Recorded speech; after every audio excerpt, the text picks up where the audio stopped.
Well, Gamescom is upon us, and it always kicks off with opening night live with Geoff Keighley. It's a great event. We really like to cover it. One of the official co-streamers of his Game Awards, of Summer Game Fest, and Gamescom opening night live. So we appreciate being included. We love what Keighley kind of brings to the space with all the various events that he does. But what we like to do is a waiting room. It's a great way to meet folks who are looking forward to the event. Maybe they're looking for it and they want to find a place where they can watch it, where maybe the chat's a little bit more manageable. So what we typically do is we just spend the day hanging out, debating, talking. There's all sorts of things going on in the gaming news. Yes, there was another GTA 6 leak this morning.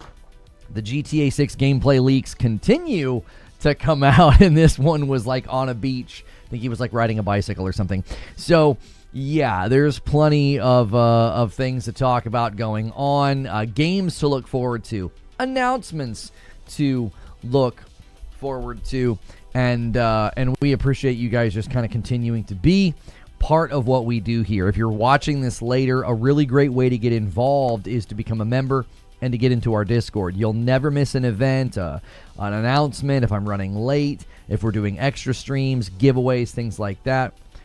That all takes place in the Discord. That's also where we typically put the play codes if we're doing like a community game night or something. So you can support on Twitch with a Prime. If you're already paying for Amazon Prime, you can become a member for the $5. That is a great way to support us. Now, if you're unable to do that, totally understandable. Be here as often as you possibly can. Hit subscribe, the bell button, the like button. All those things help me out, and then you might get a gifted member. Why are all these events 2 hours? Most of these events drag. I've actually never felt like they dragged. I mean, I don't know. I feel like 2 hours is a pretty good amount of time. I don't know. Maybe I'm just used to it because I've been covering these events for so long. That's just kind of, to me, my expectation. And Gentle Killa is going to come in with a Prime sub. Start the day off. We're a little ahead of pace thanks to the rollover from the weekend. So thank you so much for doing that, renewing for 10 months. Beach Density and 919. Yeah, there was a lot of people on that beach. Show me a GTA leak with the parry mechanic. That would be exciting. Parry mechanic, y'all tripping? Oh, he's clear. He's joking. Tutu, Jack Garland is not being serious. Apparently you can get Pokemon badges on Twitch right now when you sub. So another great reason to use your subs over there. The 2 leaks that dropped this morning were the most impressive this far. Yeah, I mean, I've gotten to the point where, like, it's exciting that we're getting close to GTA 6. It's hard not to watch stuff like that, but it's also getting to the point where I'm like, all right, enough is enough. You know, you're just showing us, and it once again is exactly the kind of clip that I told you it would be. I do not think this individual has the game or something that they can just boot up and do whatever they want. These are recorded files. I think these are video files that he got his hands on. I think it's clear how every video is very, very similar. So, what time does it start? Yeah, let me get a timer going for you guys here. Let's see here. Opening night live. Well, let's do Gamescom. Gamescom opening night live. It's today, my time, 2 p.m. Eastern. So we will get that running over here. There you go. So that's how long we have to wait. We'll go over to the actual like news stream about half an hour before. Oreo Shake, hang on, let me approve your message here. Now, trying to like Circus X, can we peek the shirt, please? Looks dope. Yeah, this was a company I worked with very shortly. Unfortunately, they didn't like that we worked with like multiple t-shirt companies, and it's like, well, I'm always wearing different t-shirts. It says Adapt and Overcome at the bottom, Wolves at the top, and David's getting ready to cut Goliath's head off because, you know, it's hardcore. Do we think we get some more info on Until Dawn 2 today? No, I don't know, man. What's good, gangs? I don't know if anybody... I mean, you guys could tell me. I have been a little out of sorts, okay? My best friend in the world came back to defend his dissertation. He's going to become a doctor. He's going to get... Well, not a medical doctor. He's going to get his PhD or whatever. And I miss him and his family just dearly. And it's just him, unfortunately. They should all be able to come back when he officially graduates. But, like, I've just been super out of sorts. Like, I had to bail yesterday. Like, I was waiting for a text from him. He's like, hey, I'm ready. And he had stuff he needed to do around the city. And I said, hey, well, I'll be the one to kind of take you around. So I had to run. So I've been out of sorts. I have not been paying attention to the feeds. I have not been largely, watching what's been developing and what's been going on. So I don't know if anybody has officially stated, oh, yeah, we're going to be there. We're going to be there. We're going to announce blah, blah, blah. The only thing I did see was they confirmed Witcher 4 is 2028, right? Excuse me. I have hang on one second. One of those, it's like a scratch where you feel like you're just going to keep coughing. And I don't want to keep doing that to you guys. Ocean Blue, thank you so much for using your Prime sub. Give me 1 second. There we go. Sorry about that. I was going to just sit here and keep clearing my throat for the duration of the entire stream. Ocean Blue with a Prime sub. And that is 16 months. And then Faithful Fury with a Prime sub gets us to 110, and Ginger's going to come in with a 5-bomb, first gifted bomb of the day. Thank you, Ginger, and gets us to 115. We're officially 10 members away from the first milestone where I pay it back, and I give you guys a member, so a 10-bomb right now could steal it. SSJ Havoc with 45 months says, I feel like it's been a while since my last milestone chat, but 45 months. Lately, I'm got fatigued with all the negativity on YouTube and X, especially it seems like it's a lot of performative. I need positivity. Thank you so much. And Legend Status, another long-time member here, 51 months. Welcome back in. I was watching a video this morning, and it was a guy, he was calling out another creator and reacting to his video, and it was a bunch of stuff that I generally agreed with. That, like, people are really forcing it. I don't want to become the other monster, like where we just force positivity. But I also feel like we can give a lot of the negativity just less oxygen. We are in one of the best years in gaming that I think I've ever seen. And I don't understand why everybody's so miserable and unhappy. So I'm just not going to give it a whole lot of oxygen. If I play something and find it disappointing or don't like it, I'm obviously going to be critical and voice my opinion. I'm not going to be fake and glib. But I don't know. Talus Gaming with a Prime sub jumps back in. 11 months, almost a year subbing to you. Broham Gamescom Day, let's go. And then Paco gets us to 119 with 52 months and a VIP. Gale gets us to 120. We're now a 5-bomb away. If somebody drops that, you'll steal the milestone. I owe you guys every 25, so thank you so much for doing that. A lot of months there, Gale. 45 months. Good morning, Feed. I see you in the chat. I've been away for the week, says Damien. I got my suit tailored, and the missus got her dress for the wedding. Oh, here it comes. It's around the corner if you're getting that done. I'm not paying any attention either, but I see this is some sort of PlayStation boycott. Oh, yeah, it's in full swing. It's so strong that I almost care. Anyways, Mrs. started Tsushima, and she's loving it. Good to see you. Oh, I'm glad she's playing. That's a great game. You know what I mean? Who is David and who is Goliath again? Probably one of the most famous ancient stories from ever, I would think. David and Goliath. It's literally an idiomatic expression. This is a real David versus Goliath match. You don't know the story. It's from the Old Testament and the Bible where, a young, ruddy, unassuming boy takes down a giant. It's like one of the most famous. It's probably one of the most famous biblical stories that are out there, I think. It's up there with, Adam and Eve, man. Donkey Sausage comes in with 42 months. Welcome back, 121. My man Destruction renews as well. Gets us to 122. That's a lot of months. 39 months. And a member plus. Just curious, when was the last time you played a game that you did not like? I've been having a blast lately. A game that I did not like. I don't know because...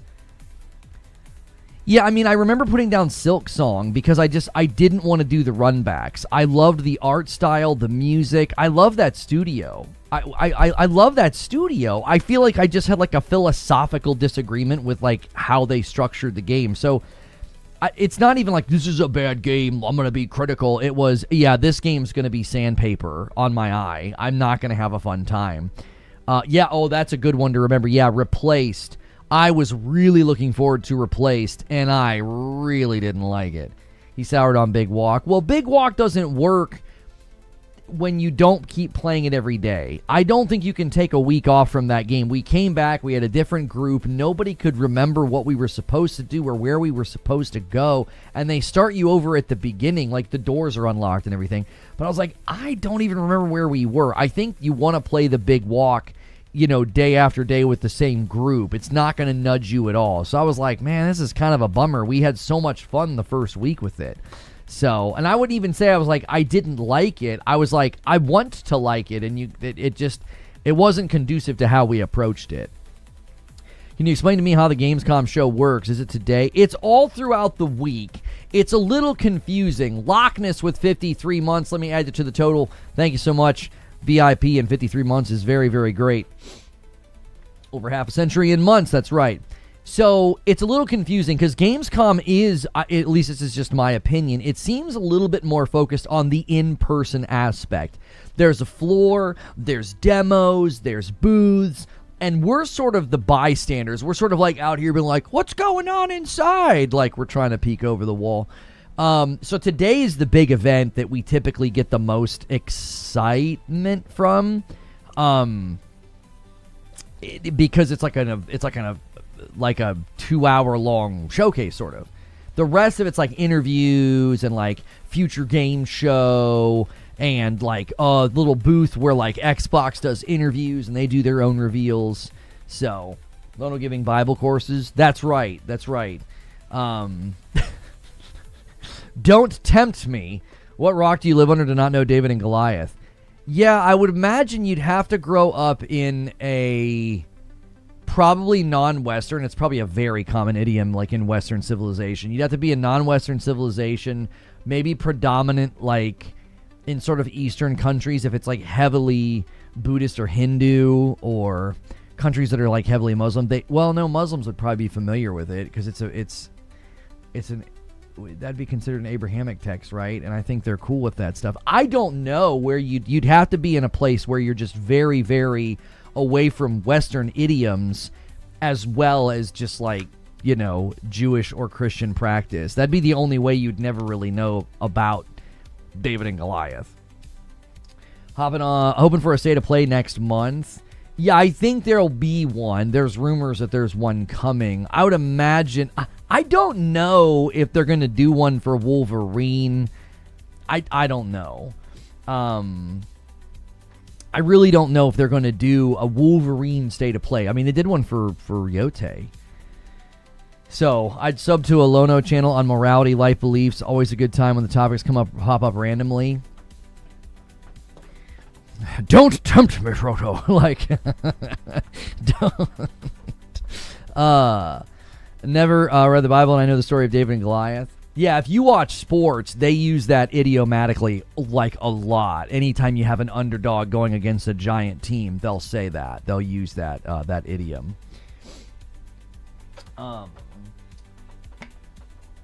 Big one, Mechalite game. I don't know. Is there a Gundam game that I haven't? There's a lot of. I feel like I've seen a lot of mech games recently, and what always disappoints me is they're always PvP. So next state of play would be for Lao Fei. Yeah, they could kind of wait. You know what I mean? They could kind of wait on Lao Fei. I second that. Oh, I know. You guys would love me to make a channel about that stuff, and it's incredibly tempting because every time I watch these debates, I'm like, oh, I'd have such a fun time reacting to this and pointing out the good points, the bad points. Don't tempt me, Frodo. Like, I'm just going to keep saying that. New Gundam game looks cool. Bet No Man's Sky sequel is shown. Light No Fire, not a sequel to No Man's Sky. New game from Hello Games, may be connected somehow within the universe. We don't know, but I don't think it'll be listed or considered an official sequel. I think Light No Fire shows up at the Game Awards. I don't necessarily think Gamescom is their typical stomping ground. I could be wrong. I mean, predicting marketing is very difficult these days because companies kind of pull things out of the hat, and you're like, oh, I wasn't expecting that, you know? What's good, Zubair? Lono, can we get a rant on 30-year-old game design showing up in Insomniac Wolverine? The Sentinel fight is so disappointing. You expect me to rant about something that I don't think is a big deal? Like, what in the world?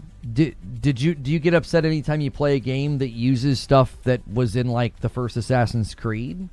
What about stuff that shows up now that was in the first Gears of War? What about stuff that shows up now that was in the first Halo or first Call of Duty? You know what I mean? Hope we get a Jimmy Neutron game. Only if I get royalties, I'm just kidding. Listen, man. I think people pick and choose when they want to invoke that idea. Pick your favorite game that came out this year. I bet I could find a bunch of stuff in it that you've done before. I bet I could find a bunch of mechanics that aren't new. I don't think they sent you into a tailspin of rage you probably didn't even care or notice. I'm sorry, man. They literally said it's a tutorial. Yeah, I think it's from like the opening of the game because the Sentinel doesn't even look like he's completed. He's like halfway constructed.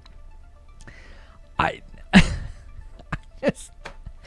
don't know what to tell you, man. I played through the Onimusha tutorial, and it had what you would expect in a tutorial. Fairly brain-dead enemies, teaching you how to block, parry, dodge, how to handle range attacks from a bow and arrow, and I didn't, like, throw my controller in the air and go, I don't believe it! I did this in Sekiro! It just feels really forced to me. You enjoy my rants? I'm kind of giving you one right now. It feels forced. Every movie, every story, every book, every show, every video game is going to employ, satirical methods of storytelling or, literary functions that are common. There's tropes, there's stereotypes, there's literal mechanisms that are used and employed in everything. And I don't think this idea that everything has to be brand new and fresh, I don't think it's a genuine position. I think it's just an excuse to complain. I really do. It's the unspoken ideal. We've talked about this before. I don't know if it's a fallacy. I'm calling it a fallacy. If you're going to argue against an unspoken ideal, that feels fallacious because what you're doing is you're attempting to act as if the game missed a mark, but you won't define what the mark is. Imagine having a sales quota that I don't tell you what it is. We just really didn't feel like you reached high enough this month, so we're going to have to dock your pay. You'd be like, what the frick? What's the ideal? What's the goal? What's the thing you want me to hit? But that's what we're in this weird fog where it's like every trailer, every game, we're like, this game's missing the mark. What's the mark? They won't tell you. That's my frustration with it. We live in this ever-present, unspoken ideal fallacy where every single game and mechanic and cutscene and quick-time event, it can all be claimed to be not new, not fresh, not blah, blah, blah. They'll ignore all the other games they play that do this. There were significant portions of Wu Chang Fallen Feathers opening that felt very familiar to me. I was like, yeah, I've been here before. I've played a game that has done this before. And it didn't make me angry. I didn't criticize it. It's a mechanism. It's like getting in a car and being irritated there's a steering wheel and windows. It's like, it's just a common piece of the car. Unknown sales quota, like games on Game Pass. I, for one, am tired of punching in games. Been there, done that. Yeah, I'm sorry. I don't think there's a whole lot of merits to the criticism because the criticism is inconsistent. It's only applied at certain times. I call it the hate hitch wagon. They're just hitching their wagon to something that they know is popular, and then it'll get a ton of people to talk about it. you'll get people that enjoy riding the hate hitch wagon, and then you'll get people defending the thing that's getting hated on. It's guaranteed algorithmically to cook. It's a mathematical equation at this point. 1 part popular item, 1 part hate. Throw them in the blender, and there you go. You've got your algorithmic recipe for virality. Just hate on something popular. People are doing it with GTA 6. People are doing it with Wolverine. They did it with Yote. I mean, we've been here before, and then they always move on. Just gonna move on to the next thing. That's why I keep saying, like, I just don't give it oxygen. It's like, okay, you apparently hate everything in every game then. I have played. Let me just list the games that I played today. Not today, this year, okay? And let's just think through, did they use anything in their game that I had done before, okay? So I replayed Control. There were tons of things in Control that I had done before. Creativity within the story and the atmosphere, I think, really sells that game. But I was certainly doing things I had done before. I played through Mio Memories in Orbit, Crypt Custodian. Plenty of things in those games. Base level mechanics, understandings of like how Metroidvanias work. Done it before, right? Cairn, the climbing game, was probably one of the most unique games I've played this year. The mountain climbing game. However, there were entire mechanics in that game that I had played before. The gathering of materials, mixing the materials together, managing my inventory and my backpack. These are all things I've done before. Wasn't a problem. It's a mechanism that's clearly understandable, it's familiar, and it moves things along, right? Resident Evil 9. You would probably lose count of how many times in Resident Evil 9 you did something that you have done before. Did we see hate campaigns against Resident Evil 9? Did we? Did we see people complaining? I don't think so. Frank Lass, thank you for the gift. It gets us to 124. I had a wonderful time in Resident Evil 9. None of those things frustrated me. Thought it was totally fine. Pragmata. Pragmata introduced a new idea with the hacking and the combat, but there was significant elements in Pragmata that I've played before, that I've done before. You know what I mean? No, I didn't get a chance to play Dench Attack, the like grind as a train or whatever it is. It's not a bus, it's a train. Let's see. Blaze Blue Entropy Effect, Dead Zone Rogue, Mouse PI for Hire. Mouse PI for Hire is an homage to Doom, so there's plenty of things in there I've done before, and it was still fun. I had a great time. Yeah, any sequel ever, exactly. Yeah, the next one on my list was Saros. Saros was obviously building on the brilliant work of Returnal, so there was tons of things in there I had done before. Lego Batman. You better believe there was stuff in Lego Batman that I've done before. It was Arkham Knight as a Lego game, basically, and I had a blast. 007 First Light. There's literal one-to-one mechanics in 007 First Light from games I played before, whether it's a Splinter Cell or a Hitman. It was a great game. Do you see? Stone Spire's going to land the plane on 125, and I owe a member to YouTube.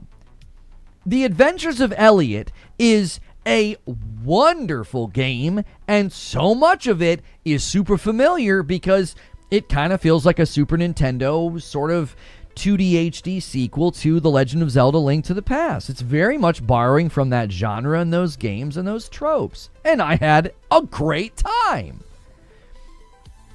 Do you see?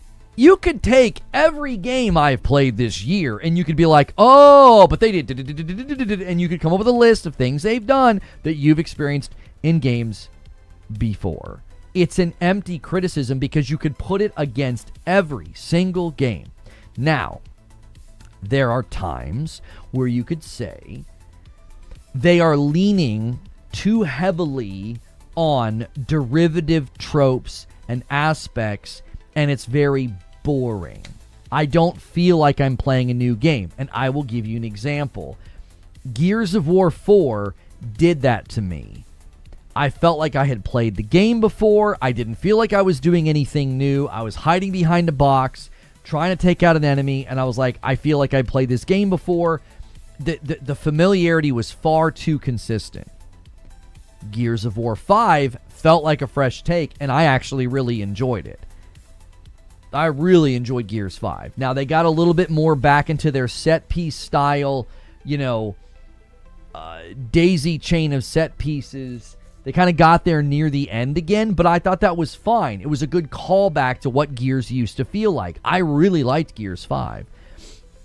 And so I'm looking forward to Gears of War E-Day. So, there are certainly times where the derivative, repetitious nature of a game can start to make you feel like I'm not really playing anything new. That's totally fair. We're not having that experience right now. We're having people look at a trailer and they're like, I cannot believe it. Wolverine is fighting a big stationary boss who slams his fist on the ground. So many other games have done that. And I'm like, okay, and? Okay. You think that encapsulates the entirety of the game?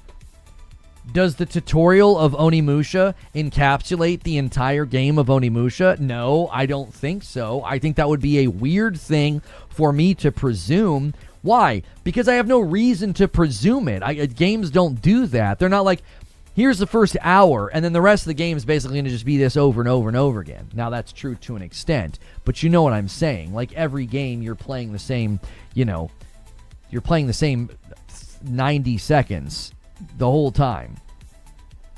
Now, we're not going to get into weird philosophical positions about how every number can be infinitely divided and then infinitely divided again and again and again and again and again, and therefore movement is illusory and we're not actually moving, because we're not going to get into this weird philosophical, opaque idea about how we're not actually doing anything in games because we're always doing the same 90 seconds. But to a certain extent, you are always doing the same thing in a game. The first hour is what you're doing in the 25th hour. You just have more stuff, more moves, more skill. That's essentially what games are. But the point is that it's not a criticism to just point that out. That's something that basically every game does. You have to argue why it's a problem or why it's so unfun or boring. Like when I argue with Gears of War 4, I don't get in people's faces about it and tell them that they're lying if they liked it or it was a garbage game. I simply explain why I don't like it. I've done the same thing with Assassin's Creed Revelations. I played AC1, 2, and Brotherhood all back to back to back. I jumped into Revelations, and I was like, I can't do this anymore. I've burned myself out. That's not a fault of the game. That's how I felt in Gears of War 4. So, like, if you can't argue why it's a problem, you simply point it out, like, well, we've done that before. Like, oh, okay. You can do that with every game that comes out. You have to argue why it's a problem, which is difficult given that all we have are trailers. Nobody's played it. And I expressed my concern with Wolverine a while ago. I told you guys my biggest concern was that the combat would get boring. He's grounded, he's punchy punched. That could get really boring after a while. I watched the trailers and I thought they added enough bombast, fun move sets, and some action here. I think I'm going to enjoy this. We're hearing from guys like SkillUp. I like Ralph's work, that he feels like that, the combat isn't going to keep his interest. I've not watched it, so I'm not trying to put words in his mouth. I've had it communicated to me that he feels like the combat kind of, gets a little rehearsed, boring, or whatever words he used. And that was a concern that I had because it's a limited character. There's only so much Wolverine can do. He can't fly, he doesn't have magic, he doesn't have gadgets, so they're going to have to get really creative with him running around doing punchy punch. Now, the way they do it with Kratos is Kratos has different weapons and then he has the runic abilities. So they spice it up. So it's not constantly shield, axe, throw axe, parry, block, slice. Like that would have gotten really old, right? But one of the things they do with, and I know these are different developers, I'm just using it as an example. They get to open up Kratos's, fighting by essentially giving him things that add almost like concentric circles out from his base move sets and his base combat sets. I trust that Insomniac did an excellent job with Wolverine. I trust that I'm going to have a good time. If I don't, you guys know, if I'm not digging something, if I'm not liking something, if I get bored, I stinking tell you. I don't care if I get called a tourist. I don't care if people are like, all he ever does is quit games. I know who I am and I know what the truth is. So I have no problem just owning it and being like, I didn't like that game, I stopped playing it. I don't imagine that that'll happen with Wolverine, but it certainly could. I think it's the likelihood of that happening is very low.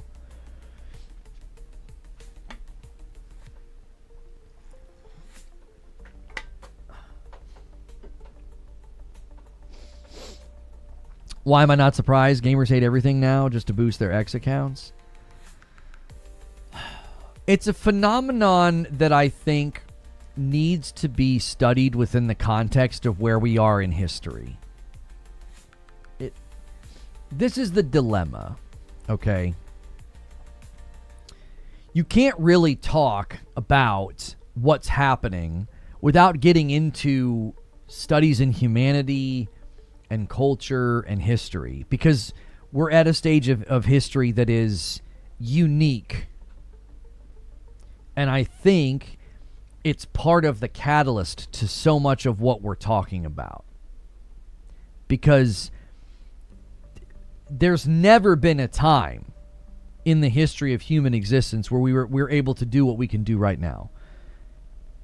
The technology that we can leverage, the amount of information that we have I think is shaming.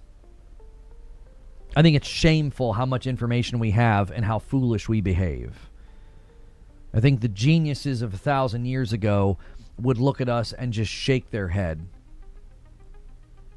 And I think what's happening is, if you're not happy, if your life stinks, if things aren't going well for you, well, you would typically just rant about that to your friends, or, be the guy that people don't invite to parties because you bring the vibe down, right? So I think what's happening is people are unhappy, and it can be incredibly affirming, and the positive feedback loop of saying things from an unhappy position gets lots of interaction. You'll get disagreement. You'll get agreement. It's kind of the best of both worlds, right? And so what ends up happening is people are basically taking their current plight in life, and they're coming from that space. They're working out of that pain and frustration, and they're just like, everything stinks, everything sucks. So there's no shortage of human misery and suffering in the world, and there's also now no shortage of people to have access to basically the entire digital public square to spew their misery. And so that's what I think is happening. I think like in this stage that we are in the history of humanity is, I think a lot of people are taking their identity from being the cynic and the contrarian and the pessimist. That's the role they're sort of playing. And one of the reasons they are able to stay there is because there's way more positive feedback loops associated with being that way than there ever have been before. Like, eventually your friends would tell you to snap out of it. Eventually your friends would tell you to stow it. Eventually your friends would say, we don't want to hang out with you. We don't. You're bringing the vibe down, bro. But when you go, to YouTube, Reddit, and Twitter, there's never going to be a short supply of people that are like, yeah, I'm kind of grumbling too. I'm unhappy too. So I don't know what the solution is. People are calling it a meaning crisis. I think it's an identity crisis. I think people lack a center. They lack an identity, and usually you got your identity from your third space. Whether it was a religion or a club or bowling alley, you got your identity from that. That was the thing that you do. You know? And now, for many people, Twitter is their third space. And it's a space where you will always find affirmation for your negativity, for your pessimism and your cynicism. Like, one of the things they'll teach you about raising your children, and Hidden Siryu with a 10 bomb gets us to 135. We're getting a little deep in the weeds, but I don't care. This stuff interests me, so enjoy it and stick around, or you can come back for the co-stream at Gamescom. Thank you for the 10 bomb. I do owe you guys one. I do. I lost my train of thought, dadgummit. What was I saying?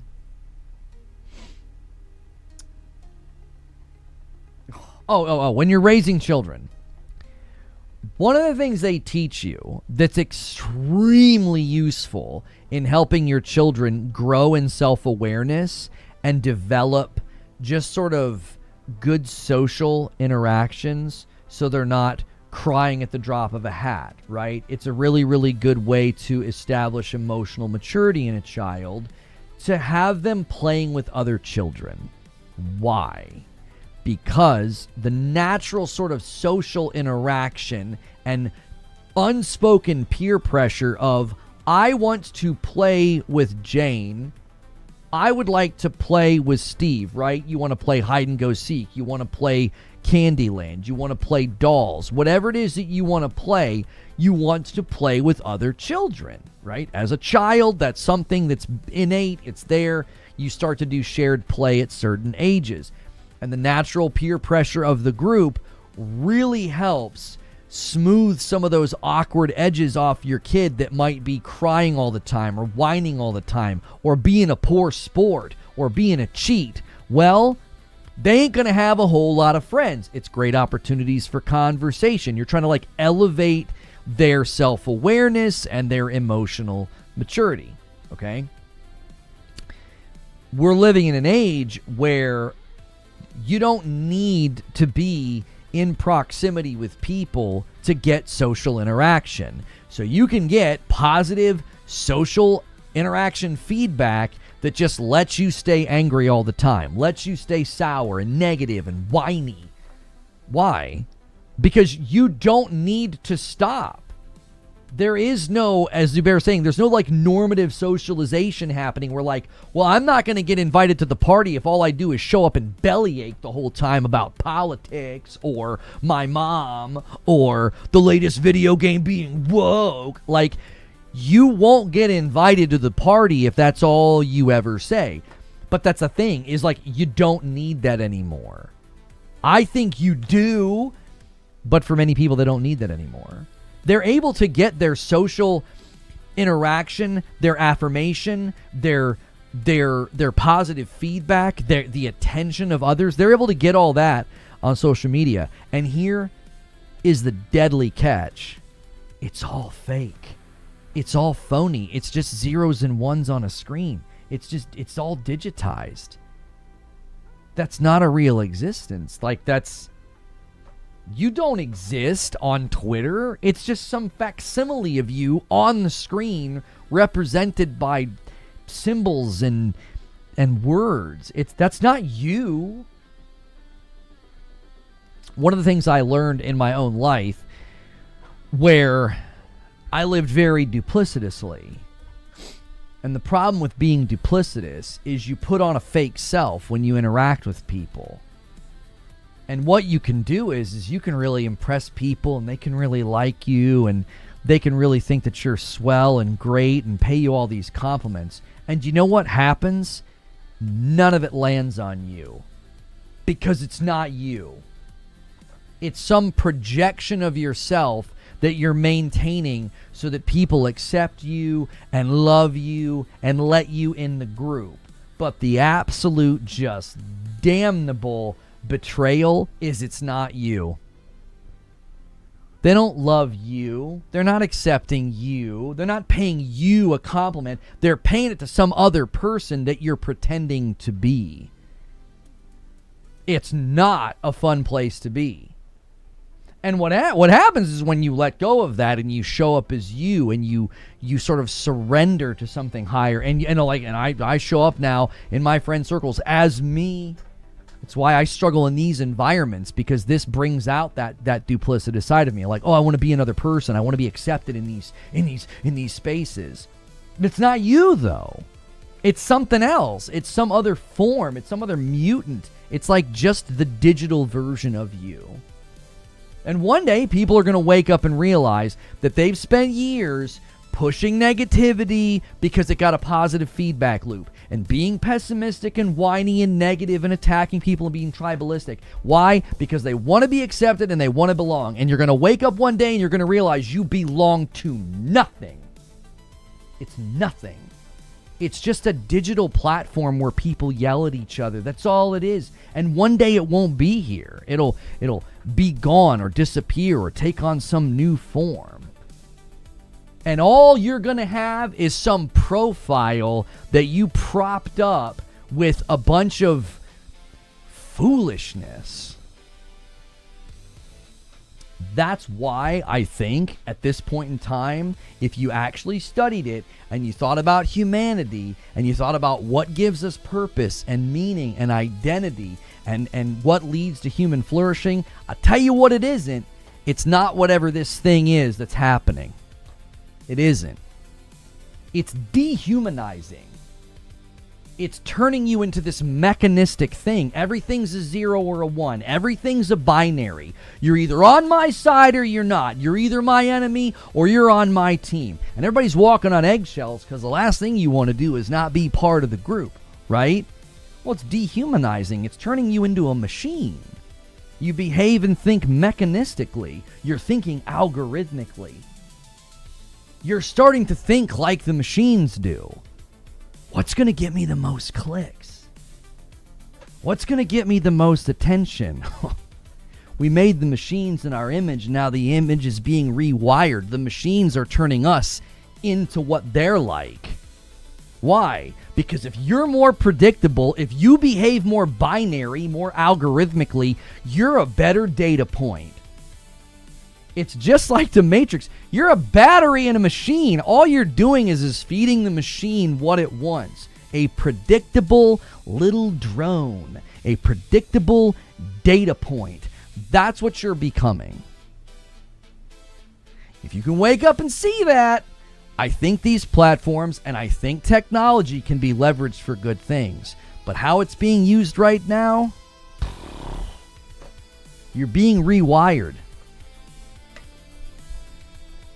I have no idea how we got here, but it started with Wolverine, so whoever asked that question, this is your fault.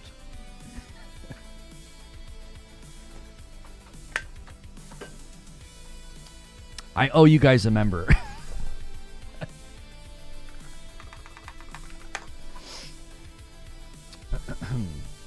Someone's coffee is supercharged. A little bit. All right, hang on a second. I owe you guys a member. Let's see here. Yo, Mike on a mic says, oh, hush. Just playing. Thank you, brother. Thank you for the $5. Back to gaming. This is attached to gaming. Thanks for the gifted Mike on the mic. This is attached to gaming. It is. It's attached to gaming. The dialogue around gaming is so much. It's an example of this. The Cisco, thank you for 46 months. Welcome back. Everything today is negative. You can't enjoy anything because all you hear is negativity about whatever it is you enjoy. Thank you for another single gifted from Mr. D.K. Bager. If you just want gaming, you're in the wrong place. This is true. Here's the thing, and this is why I said at the start of all this, I don't want to become the opposite monster, where we snuff out any criticism and we snuff out anybody who is being critical. I think that's another danger. You don't want to become the opposite monster, like some big kaiju fight where, like, here's the big mean monster of negativity and we're gonna shout it down with positivity. No, that's not the way either. Plus I'm black with 13 months, thank you. You're still acting on a binary in that point. It's like, well, we're gonna be the opposite. And it's like, well, now you're just doing the same thing on the other side of the coin. Sane says, I've been reading some philosophy books and I came into chat for some gaming news, but instead I got more philosophy. Sorry. It's good to have constructive criticisms. Right, and that's the danger, is like, you don't want to run in the opposite direction. Like, I do want to focus. I think it comes down to priority. Like, and I haven't fleshed this all the way out yet. But I feel like right now, there are stages that we keep going through, and it's like we go through the absence of information stage. And in the absence of information, that's where this stuff gets the most traction, okay? The mold grows best in the dark, right? It festers in the dark. We don't have information. We don't have counter data points. You know, we have a trailer. That was the point the guy made in his video today. He was like, look, there's one trailer for Intergalactic, but in the absence of any actual information, you have an ocean of anger and hate and criticism about nothing. It's a trailer, right? And so I kind of want to come up with my own sort of, maybe my own philosophy of content. Like, how am I going to approach this? Okay, so we have trailers, we have no game. So we're in the impression stage. I'm not going to force positivity, but I also don't want to give negativity too much oxygen. You have to sort of handle this case by case. Like, okay, I have concerns about Wolverine. I've seen some things that I think look good. I've seen some things that look awesome. I've seen some things that look a little wonky. And I think expressing all of those is the best approach. Like, to have a balanced approach. Like, I never want to be one note. If I decide that I don't like something, or I'm not going to play something, or I expose myself to it and I find it to be lacking, I always want to be able to substantiate that with a good amount of information and argumentation, backing, not just assertions. Like, I'm trying to hold myself to a standard that I'm kind of holding the other people to. It would be really hypocritical for me to not do that. Thank you, Stone Spire, for the gifted. So one of the things I've been really trying to put forth is, everybody's allowed to have an opinion. If you want to convince me that your opinion or your view of something is compelling, if it's good or solid, it needs to be argued and not just asserted. I keep coming back to that. It's like, yeah, that's fine. Everybody is allowed to say, yes, I'm interested. No, I'm not. I think it looks good. I think it looks bad. So the minute we kind of go beyond that, and you're sort of like going for you're almost like evangelizing your position. Well, now you're trying to compel me. Okay? Yeah, like, here's one. Pre-cooked Dan says, gonna be woke trash. Okay. If you attempt to compel me to that position, you're gonna have to argue it with evidence and what I would consider to be fair observation, not like a crappy screenshot, right? Like, oh, look at this crappy screenshot, right? Count my re-up. Did I miss you, Jaster? Where did you do it? Count my re-up. Where? I have Stone Spire, Plus on Black, DK Bager, the Cisco, Mike on the mic, Mike. Oh, you did it before Mike on the mic super chatted. Jaster, thank you for 141. My bad.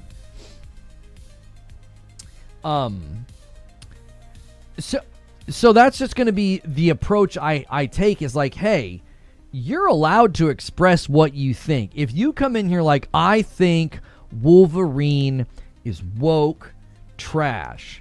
Okay, great. Why? Right?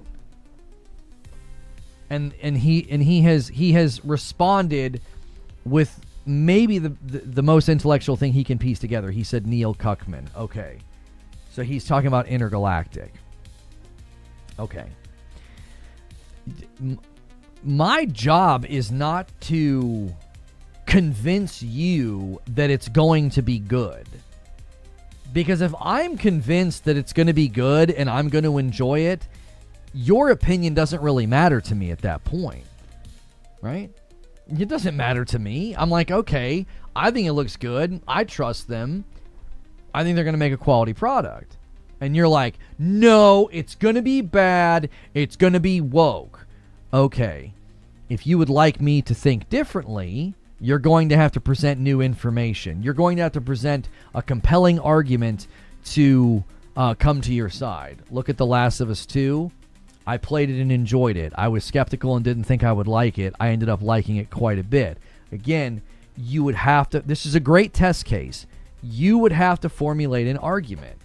I actually think there are very, very good arguments to make that game was none of what people said it was, because much of what convinced people and created headcanon about it was made up. There are people that think things about that game that are simply not true. It's just completely fake and fabricated.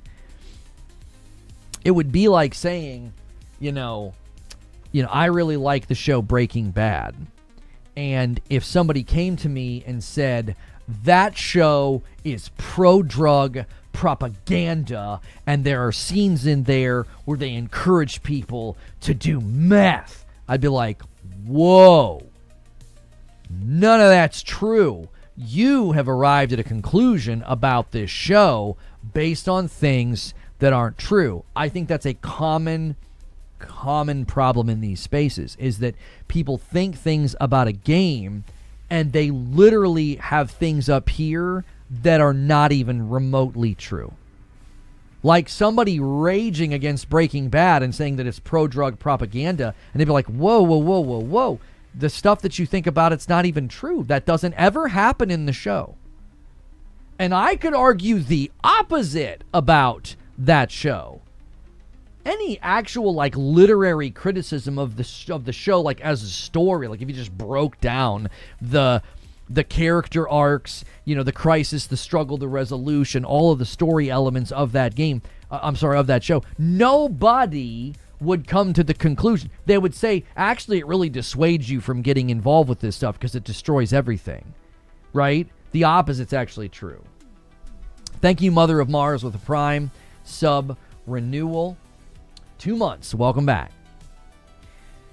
So I have found in these debates, in these discussions, people talk about pattern recognition. Let me tell you about a pattern that I've recognized. The more somebody hates something, the less they seem to know about it.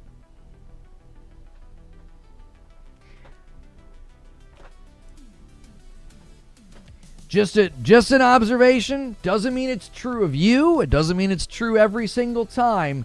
Just seems to be a very common theme. I engage with somebody who very much hates something, and I start peeling back the layers and slowly realize you know nothing about this thing that you hate.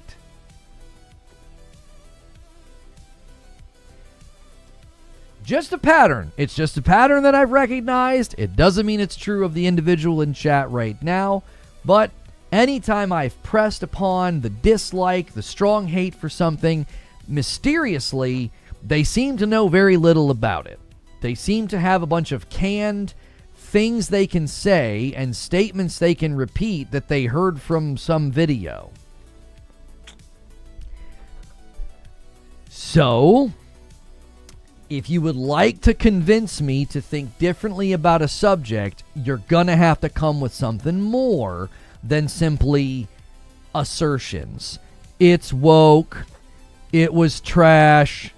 It got too political. Okay, great. Those are all passionate assertions. Now let's do the diligence of argumentation. So let's just read what you have said. All of it is the lesbian, the Jew, the beast, Goonie, Abby, totally disgusting. It shows how much they hate white males. There we go. Now, ordinarily, I wouldn't read something like that, but it demonstrates what I just said. The pattern fits. You really, really hate the game, and you seem to know nothing about it. It's not my job to convince you that you should like it or that you should play it. But to me, it's very clear that you don't really know anything about the game. You are doing pretty typical rage baiting. You're saying, inflammatory things to get a reaction and to upset people. And what I have to determine as I sit here day to day and these discussions come up, I have to determine whether or not I'm responding to a fool according to his folly or responding to a fool that could receive instruction. I have to figure that out. In cases like this, I think you've demonstrated enough for me to know a conversation with you just isn't going to be productive for the rest of the group to listen to. It's more than just the two of us here. I have to consider the audience, and I think a continued conversation with you would not be fruitful because you don't seem to have a position worth listening to. It just feels like rage bait. A $2 super chat says, I actually laughed out loud. I mean, it was right on time. It was right on time. It was like, the more somebody hates something, the less they seem to know about it. C Money comes in with a gifted. Thank you so much. Oops, I gave it to the wrong team. Sorry, you did that on purple.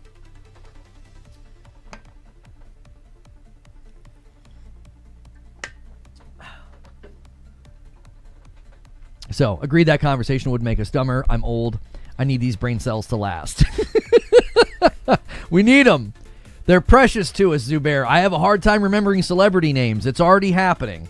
I'll be 45 this year, and I'm like, it's the guy, the one with the mustache and the thing. There was a skateboard. Like, I can't remember celebrity names anymore. I hate it. I used to be so quick on the draw. I'm like, oh yeah, that was Kevin Bacon. Oh yeah. And then Jodie Foster was in the sequel. Like, I just did. I could do it. Now I can't. I can't do it. $2 from Champagne. A 2 laughed out loud. Thank you. Here's the mistake I think people make, okay? Here's the mistake you make. You don't give it power. You just create a very healthy barrier and you say, if you can't argue your case with, facts, evidence, just a reasonable argument that just walks through things logically, I don't really have to consider what you're saying. You just seem to be angry about something. You just seem to hate something. It's your right to do that. Yeah, if that's what you want to do, you have every right to just spread vitriolic hatred about a video game. Yeah, you can do that. I don't have to be convinced or compelled to your view, though. I can dismiss it a lot easier. That's the other thing I think. And this can help you and it helps me. Guys, if you haven't hit the like button yet, hit the like button. Something that can be really helpful to you, and people talk about like protecting their peace, and that can start to sound like very like safe space. Oh, you're just weak and don't want to hear other viewpoints. No, I like to have discussions. One of my favorite things to do is discuss things with people that I don't agree with. I'm not really enjoying entertaining foolishness. Like, you can be casting your pearls before swine. You can be taking the time to formulate an argument in a position, and it's just somebody who's going to yell at you and say, yeah, you're just a woke cuck. And you're like, okay. Like what? You just have to have a barrier of like, if you can't engage in just like a normal form of discourse with evidence and logic and reason, we don't need to insult each other, then I'm just not going to entertain it. It's not fruitful. It's not beneficial to my life. It's not beneficial to my aims or the folks that want to listen to what I do. And if you can't get to that level, then you can't ride the ride. Like, I think that's a very fair barrier of entry that you can establish in your own life and your own interactions with people. It's like, okay, I've been trying to teach that to my kids. Like, if you wear that, somebody might make fun of you. Okay, And someone might make fun of you. Okay. And what? Is that it? Is that all they're going to do? Okay. Well, that's something that they have to hold. You don't have to hold that. If they're going to be unkind and mean and nasty and make fun of you because you're wearing something, so they have to carry that around. You don't. They're like, yeah, your shirt looks stupid. And you're like, oh, okay. Just release that. They have to hold on to that. You don't have to hold on to that. Like, it's immaterial. It's an opinion. It's up here and it's in here. It's in their heart and mind. You don't have to hold that. Let them hold it. I'm telling you, it's really freeing to be like, you don't like me and you hate me and you think I'm all these terrible names? Okay. All right. Well, you have to live with that, not me. I walk around my day never once thinking about that. Like, I've got so many other things. Like, I'm a tired dad, okay? We don't have a whole lot of time in the day. Like, I'm going from work to dinner to soccer practice, to back home, to reading The Hobbit to my kids, to putting them to bed, to sitting on my couch, to falling asleep on the couch, trying to stay awake to watch a movie, and then I got to wake up and do it all over again. You think I've got a second of my day to care that you don't like me? Like, okay, all right, well, you don't like me, and you think I'm a blankety blank. All right. You have to hold on to that, not me. It's in your heart and mind. It don't take up space in my world, because there ain't a lot of space over here. I'm telling you. It's a great way to start to approach this stuff. Be like, well, if that's what you're going to say and do and think, okay, cool. Just push them out of the frame. You're just in an echo chamber. Why? Okay, well, I'm not whatever you are. I'm winning something. There's just this perpetual, cycle that you'll get stuck in.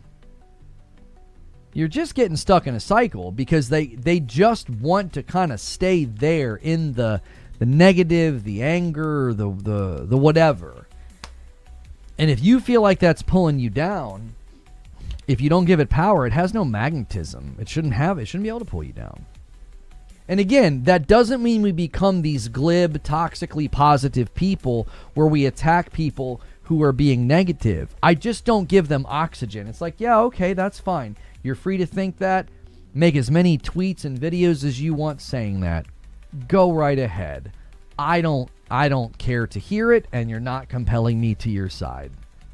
So, you don't want to become the opposite. You don't want to become glib and like force positivity. It's still okay to be, critical of a game or something that you felt like they did that was, not designed well or, whatever. Like, case in point, the situation with Beasts of Reincarnation. I thought it was completely legitimate for people to voice their frustrations with, like, maybe a story that was a little flat or performance issues that weren't very good. Those always feel like, I don't know, I feel like you can really shake the sifting bowl, and it's not hard to unearth an opinion that's critical, that's genuine, and not just trying to hate. And I think that that's fine. Optimism is the antidote. I don't know if I would call it optimism. I don't think, if I were to diagnose the problem, I don't think the problem is negativity. I don't think the problem is hate. I think the problem is misery. So I don't think the antidote is like, well, we'll win or we'll fight back with optimism or positivity. Those are external things that are, if you force it, you're going to feel just as inauthentic and glib, and you're going to find it to be just as dissatisfying, I think, if you're just forcing it. I think you have to have... I'm not going to... I swear, I promise I'm not going to start preaching, okay? I think you need something higher. I think we're made for something higher, And when we don't have that, we're perpetually dissatisfied, and it leads to this sort of thing.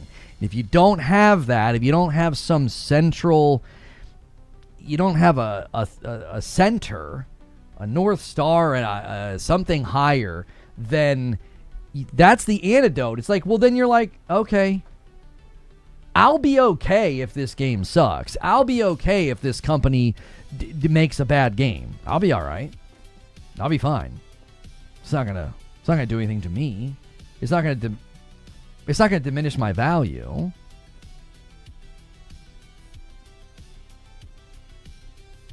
Unsubscribe for trying to get me high. Yeah, I'm telling you, you need something higher, because then things can get bad. Things can get bad because, y'all, things are getting kind of bad.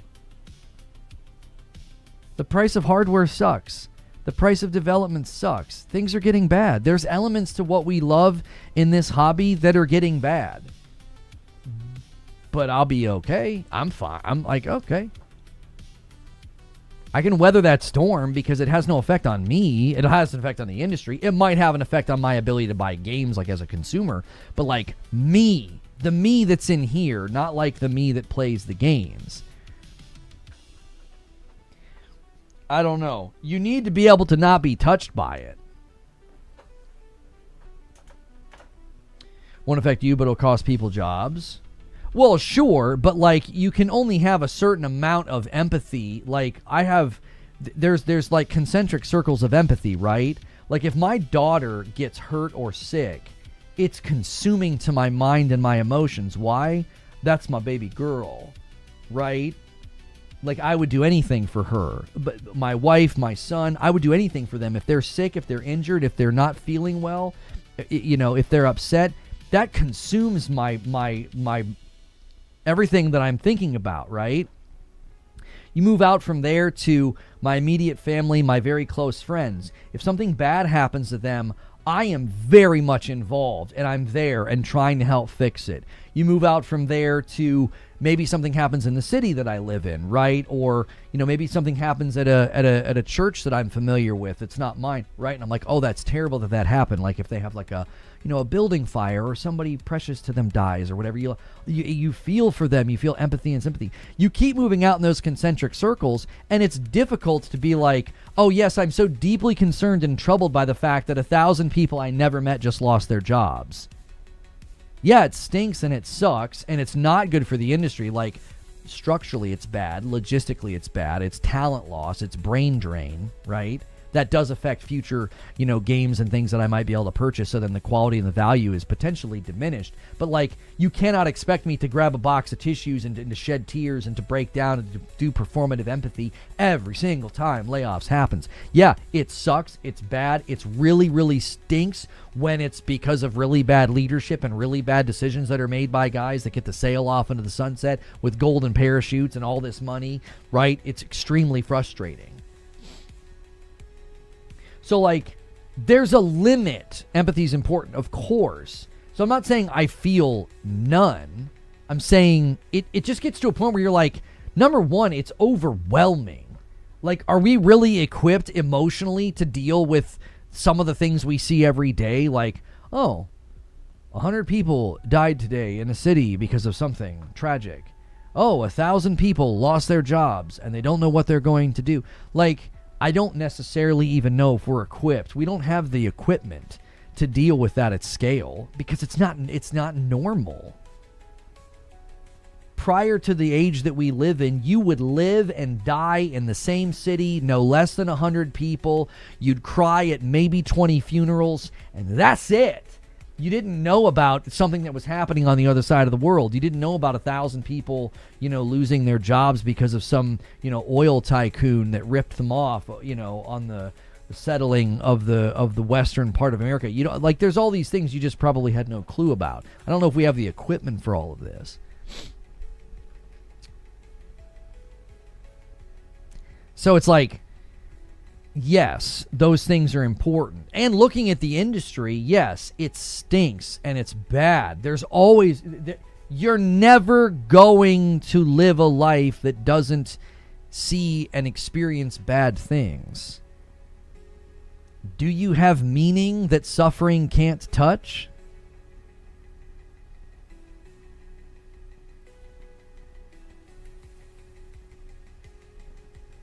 Because ultimately that is what I'm getting at. Like, you need something higher. Like, a game could come out and be incredibly disappointing. A game that you're looking forward to could suck. A company that you love could run into financial hardship and have to lay people off, delay a game, cancel a game, whatever. All these things are potentially going to happen. They're happening right now. If the hobby is just bringing you, heartache and negativity and pessimism and misery, part of me wonders, is it the hobby that's doing that?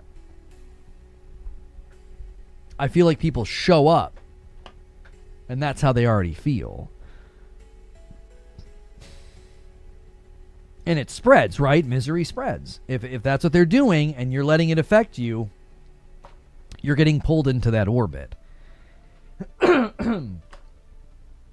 It has to be disconnected from you. I think people integrate with it too much.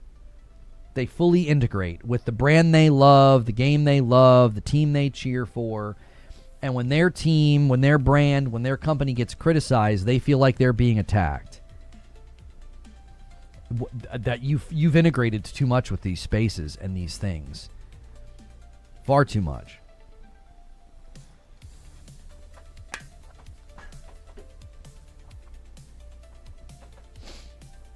You're looking for games to be more than they are at that point. That's right. If you don't choose a mission, then marketing will choose one for you. Hello. It becomes our identity. That's what I'm telling you. Here's the thing, though.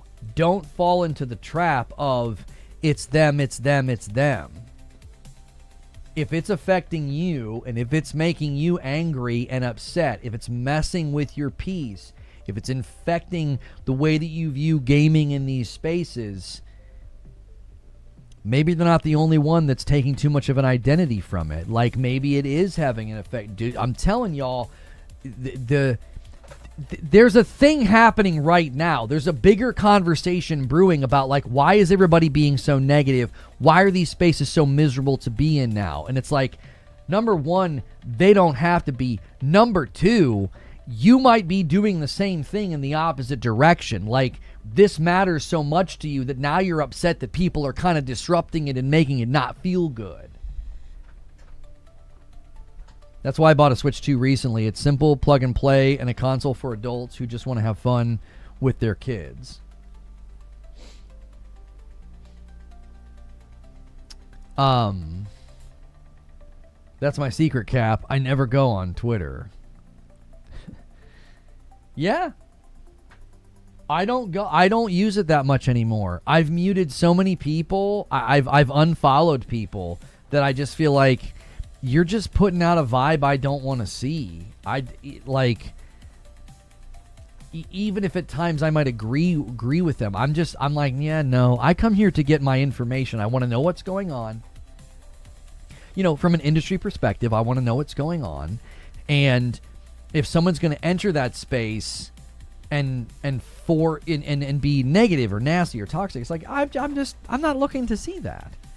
For the same reason that when I go to relax at night and I read a good fiction book to get ready for bed, I'm not reading something that's disturbing or gross or like upsetting. Like, I'm not reading some book that's going through gruesome details of like some grisly murder of like an entire family or something. Like, that would be so upsetting to read, and like, oh, I don't want to think about that right before I go to bed. You know what I mean? Like, I'm reading a nice fiction book before bed. And for me, when I go to these spaces now, I go to Twitter, I just want to know what's going on in the industry.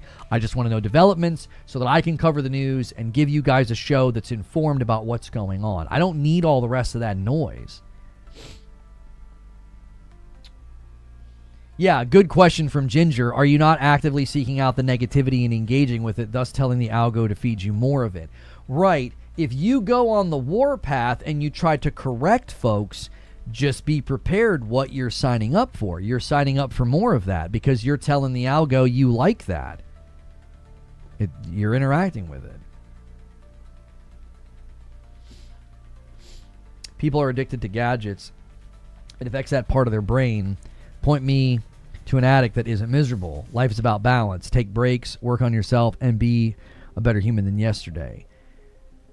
In general, as I said, you need something higher. Y'all know what my prescription would be and what I would tell you to do and where to go to get it. You know, and maybe you need to hear that right now. I don't know. Maybe somebody's sitting there right now thinking, I keep saying that I'm going to do that. I keep saying I'm going to change things. Maybe you need to hear that. I don't know. But the difficulty with talking about gaming and the difficulty with these spaces now is it's very, very much infected with a lot of that. And I think one of the best ways to let it have no power is you have to have something else that's bigger and more important to you than gaming. Because if gaming is your ultimate thing, then all these things are chipping away at it. They're a threat because it's your ultimate thing, and it's being chipped at and chiseled at and criticized, and attempts to tear it down and make it seem bad and whatever. It can't. I don't think it can be your ultimate thing. I really hope people hear that and understand what I'm saying. It's a wonderful hobby. I love it. I've been gaming. I have a great connection and history with my own brothers and my sister and my dad through gaming. I absolutely love it. I do. But it simply cannot be it can't be the ultimate thing for me. Do you want to know what was the ultimate thing for me the first 5 years of my career in these spaces? I've been doing this 11 years. Do you want to know what was my ultimate thing? My career, my Twitch channel. And do you want to know what happened? It all came crumbling down in the blink of an eye. So I'm telling you, that's a dangerous place to be. It's a dangerous place to be, boys. You see all this negativity and you see all this hate and you feel like it's affecting your ability to enjoy your hobby. You better be careful. Wood, hay, and stubble, boys. You better be careful.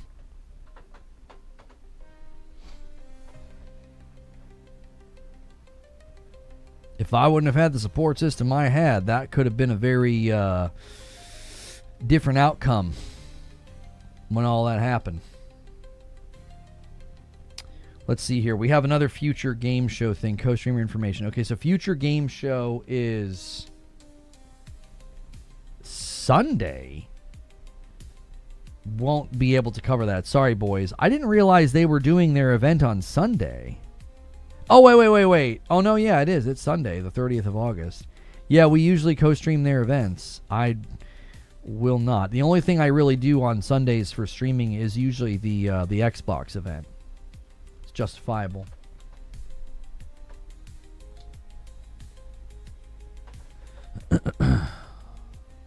Encourage people to make something.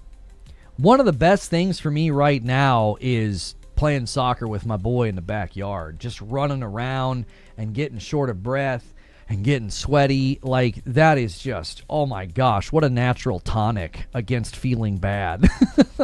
It's just, let's make some predictions. Yeah, go ahead. What do you think? I don't even, I'll tell you, I'm bad at this one this time. I don't have any predictions for tonight. I don't even know what would be there. I really don't. I think opening night live is one of the more challenging events to make predictions about because, generally because it's at such a strange time. It's like, it's a lot of games that we already know about. So it's usually a lot of gameplay and deep dives and reminders about games that we already know are coming. You also have to consider something that, like, nobody really wants to do a huge reveal right now, because this time of year is unusually stuffed. So it's very easy for you to get ignored. Peter Iliak says, it's actually amazing how if you take an extended break from social media, you don't even miss it. I've never heard someone say, I regret taking a break from it. This is true.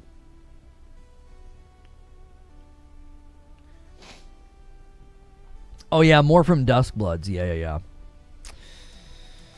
Oh, Silk Song DLC. It's been heavily rumored to exist, right? The Silk Song DLC. Guys, thank you so much for an incredibly strong start to the day. Make sure we're hitting the like button. Try to get us to 300 likes if you've been enjoying the conversation this morning. I know it's a little bit maybe deeper than a lot of the gaming, coverage and conversations you get out there. I'm just showing up as me, boys. You know what I mean? I don't want to put on airs. I'm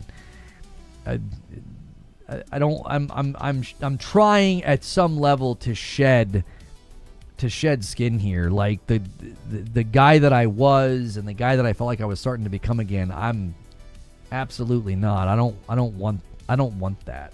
I hate that guy. I have a disdain for him. So you're just gonna get what you get, and you can't pitch a fit when you show up here. What do you think the chances are? Resident Evil Veronica trailer? That's a pretty good guess. Because up to now we've got the in-engine actual gameplay trailer that they showed that looked incredible.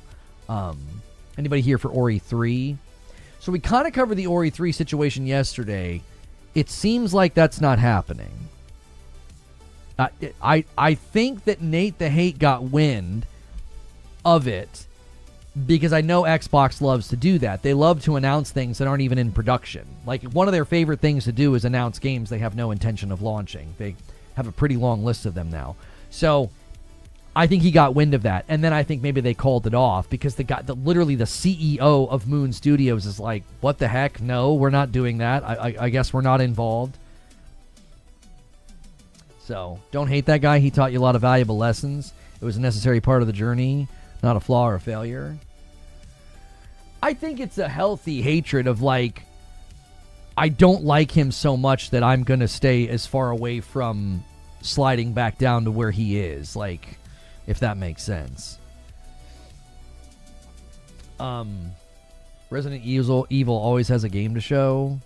It does kind of feel like they're always there with something. Whether it's a remake or a DLC or a new game. Yeah. Yeah, the last Ronin Teenage Mutant Ninja Turtle game. Are we ever going to get to see that? They officially announced that not in a press release. Didn't they have a trailer at an event over the summer? What event was that? There was an actual trailer. Because I was super stoked and then they didn't show anything. We get a Phantom Blade Zero demo. I think that there is a high probability that we get a Phantom Blade Zero demo because of the screenshots that leaked. Maybe we saw screenshots leaking, though, because they have a planned demo for the floor. I hear you're more saying you'd hate to be that way again. I understand that. Yeah, it's definitely metaphorical because, I guess we could get into weird discussions about time and does the past exist. We're not going there. It is weird to say. I'm not looking back on an actual person and holding hate in my heart for, an actual person. It is looking behind on the spectrum and being like, that is awful. I don't want to do that again. I don't want to be that again. Wolverine launch trailer. Maybe. So we're seeing that the embargo for Wolverine reviews is September the 10th at 11 a.m. So that's a pretty good window before release. Shows a lot of confidence.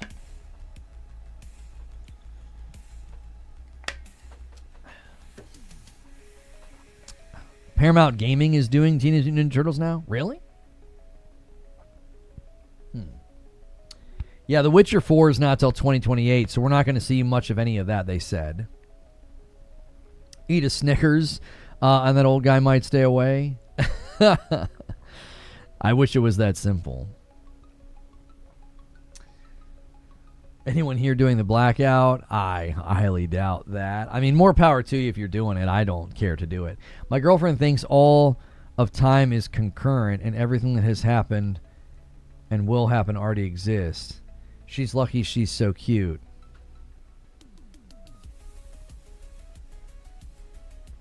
I don't know.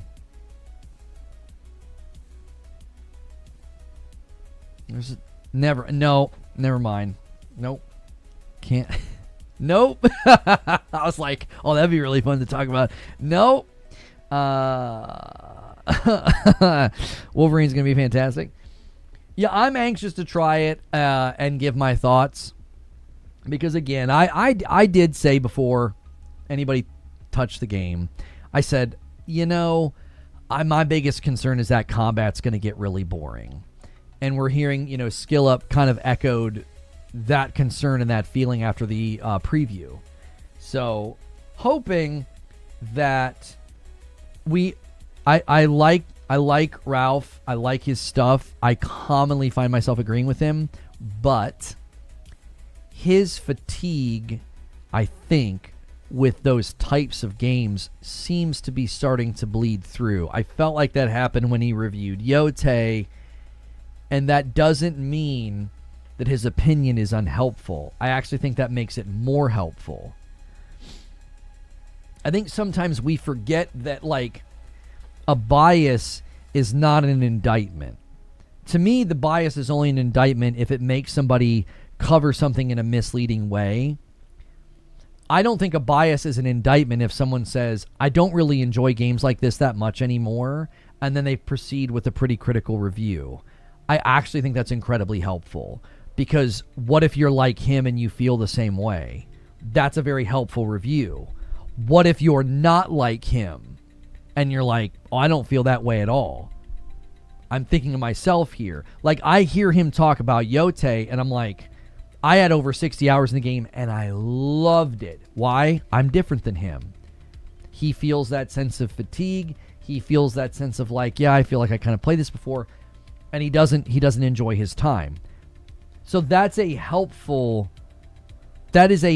review. I think sometimes what people do is they dismiss and they say, oh, he doesn't really even like these games, or he admits that he's burned out on these games. Yeah, okay, that actually is very helpful context. I also think that speaks well of someone's character when they own their bias in the video. They don't try to hide it or obfuscate it. They're just like, yeah, I kind of don't like these games as much as I used to. I'm feeling a little bit burnt out. I actually think that's a sign of, like, good character and integrity to own that in the review. They don't try to, like, hide it or shroud it.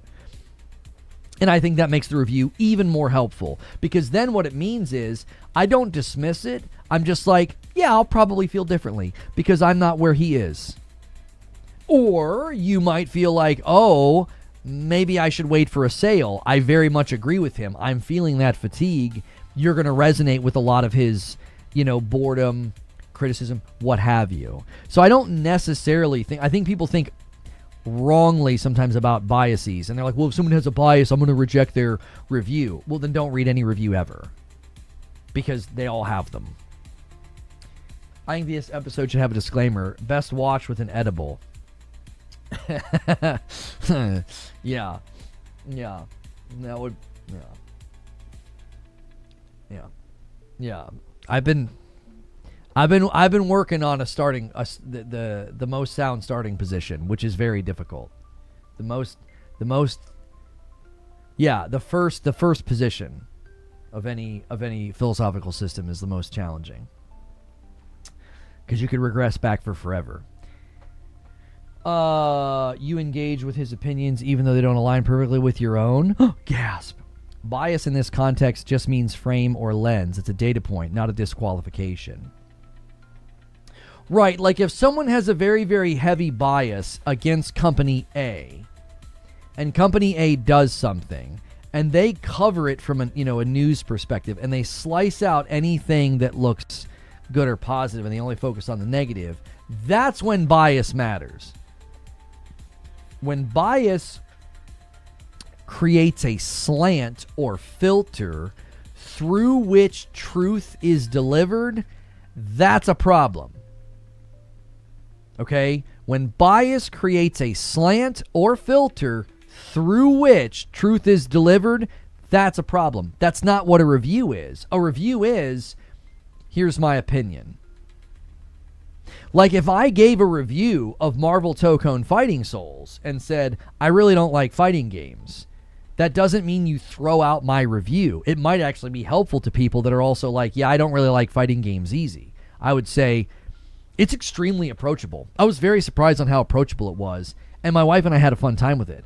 But I get bored very quickly in these games because I feel like you're sort of repeating and rehearsing the same things over and over again. So I don't think I would get a lot of playtime out of it. You have a bias. Yeah, you're right, I do. I own that in the opening of the review. Do you see? That would be helpful to somebody who'd be like, oh, I heard that Tokon's a lot more approachable and people are having fun. Yep.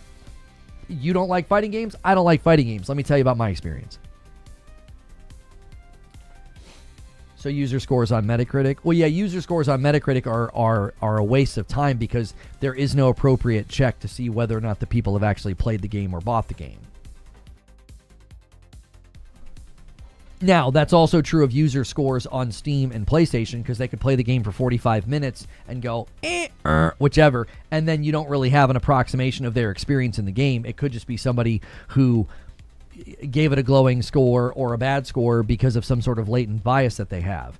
But the key with user scores on Steam and PlayStation, and Zubair taught me this one, is the law of large numbers.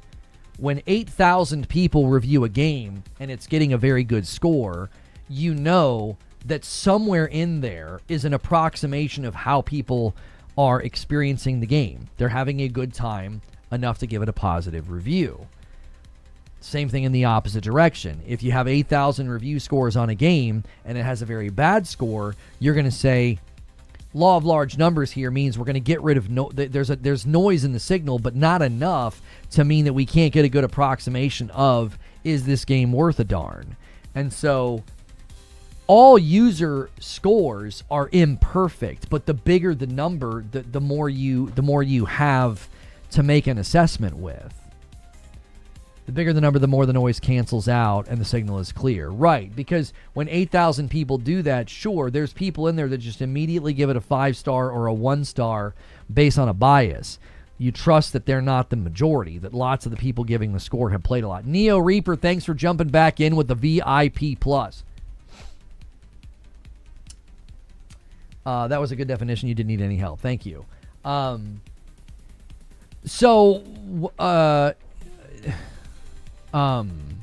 This person says, please, penis game in Gamescom 2026.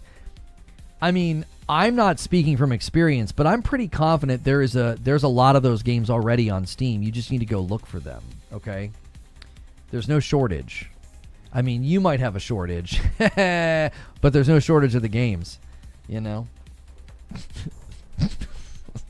That was terrible. That was terrible. That was a bad joke. But I stand by it. I think sometimes you just have to own the bad jokes. You know, you just got to own them. You got to let them land and do their thing. What do you think about Plague Tale Requiem? I really, really liked it.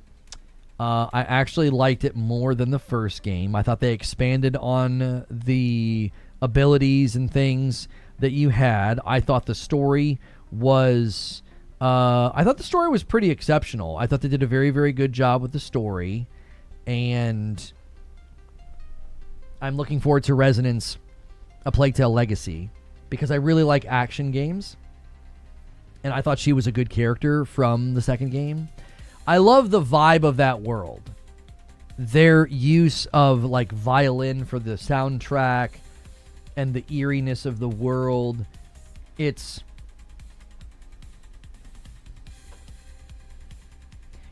a world that, like, I think they do a really good job of, like, keeping the darkness at bay, but also making you feel a sense of dread. Like, I think it's tough in a game like that to not just sort of fall into everything is dark and dreary and melancholy. And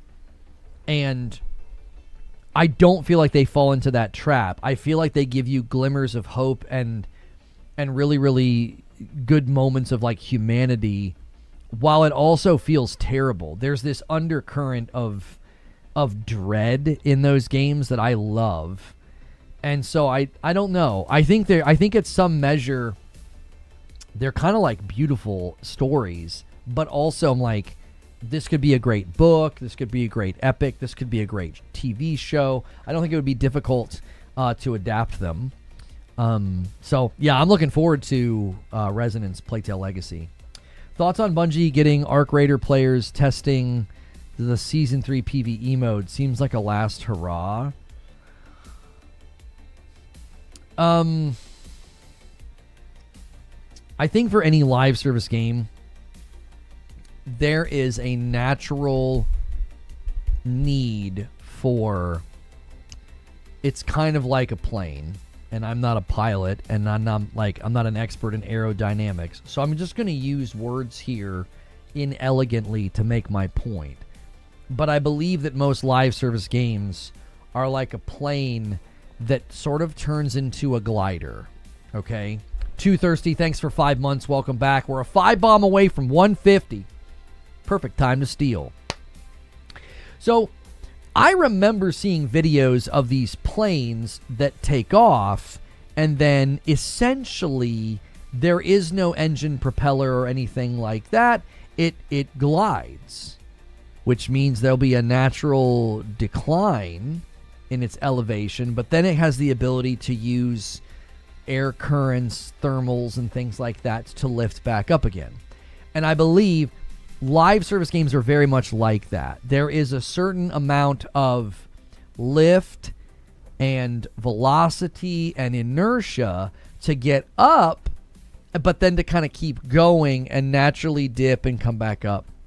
Things like this. You see this, I think, evidenced in all of the Steam charts of Helldivers 2 and others. And Rockin' Robin's going to secure it for Twitch with a 5-bomb. Thank you so much, Rockin' Robin. I think we see this evidenced in the health of these games. Even the most successful games, they have the crazy velocity and lift, and that inertia kind of carries them for a while. But then they come down. Okay? That's not a plane, that's a glide bomb. Call it whatever you want. But I believe that's essentially how live service games become known and survive. And the key point is the second part. Marathon's certainly known, but I don't see any survival because it never really got off the ground.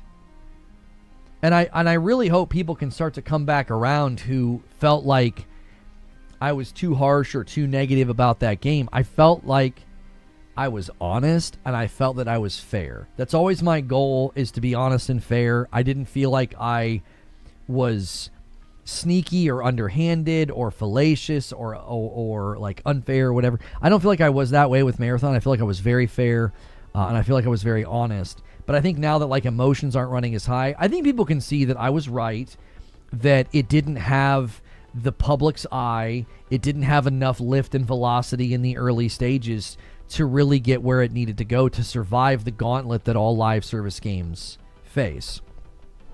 I read a quote the other night in the book that I'm reading by Brandon Sanderson, and it really, really made me think about every live service game is not at war with like attention economy. Every live service game is not at war with other live service games. Every live service game is at war with humanity itself. And you're like, whoa, what are you saying? The quote was from the third book in the Stormlight Archives, and she says, if Stone met a man, Stone might win, but if Stone met humanity, then no force could preserve it. And I was like, bingo, that's it. Humanity itself can literally reshape stone. And when you throw humanity at a game, all of those things are going to come out.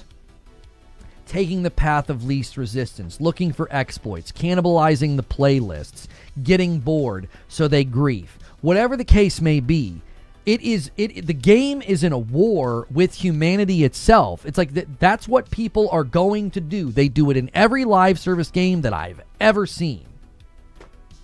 It's unavoidable. So your live service game is Stone. It seems like this big thing. You've spent all this time working on it, and it seems solid. It stands no chance against humanity. they're gonna run over your game. They're gonna reshape it. They're gonna change everything that you thought you knew what your game was going to be. Player trends, exploits, cheats, early quits, cannibalistic behavior. Like, all these things are going to be happening to your game. The players are not benign. They're not. Just the cheating epidemic alone is an active force against your game. So every live service game that comes out, like, you're not just going to war with other games for attention. You're going to war with humanity itself. Even the most popular games fall to the wayside, and they're decried as dead, and the developers are stupid, and they're not listening to us. And these are games that were riding high. They were at the top, and then they always fall. It's like gravity. I tell people, it's literally like a force of nature. It's a force of nature. Why? Because it's us. It's you, it's me. It's the millions of other players in the world. We are literally a collective force of nature. And when you throw us at a game, we're going to do stuff to it. We're going to do stuff to it, man. People are going to find shortcuts, glitches, bugs, exploits. They're going to find and unearth the meta. They're going to cheat. They're going to quit. They're going to play too much and get bored and then blame you there's not enough to do. That's the issue. Every live service game is fighting that battle, which means if you don't start high enough, you're done. You almost assuredly have no shot of success. What's good, Buckkeep? No, I've not done Mistborn. I jumped into Stormlight at somebody's recommendation, and I'm nearing the end of Oathbringer, which is the third book. They're not related, are they? It feels like Mistborn is shorter and maybe quicker and even an easier read from what I was looking at. I have the Mistborn trilogy. I don't know if they're related or not, and I finished the first book in The Bird That Drinks Tears, which Project Windless is attached to. You play as a Reckon in that game, which is a giant birdman warrior that fights with the spear. So I read the first book. It's Korean translated to English. There's more coming. The next one I think will be fully translated and available in January. So I took a break from Stormlight to read The Bird That Drinks Tears. Oh, they're all related? Was I supposed to read Mistborn first? I missed that memo. I did not know that. So, they're very loosely related, not necessary to read. Okay. As a 10-year Destiny player, the path of least resistance is always the path taken by most players. This is correct. That's why I say, like, a live service game is at war with humanity itself. You're at war with human instinct. Human survival instinct is to take the path of least resistance because, regardless of what you believe about where we came from and what we do, the history of human civilization has proven that we take the path of least resistance. And if something's going to be very, very hard to do, we're going to throw blood, sweat, and tears of other people at it. Because we don't want to do it. It's part of the Cosmere. There's like 6 Mistborn books right now, broken down into different trilogies. The end of Cosmere will end with the final Mistborn book. You can read in any order. Okay.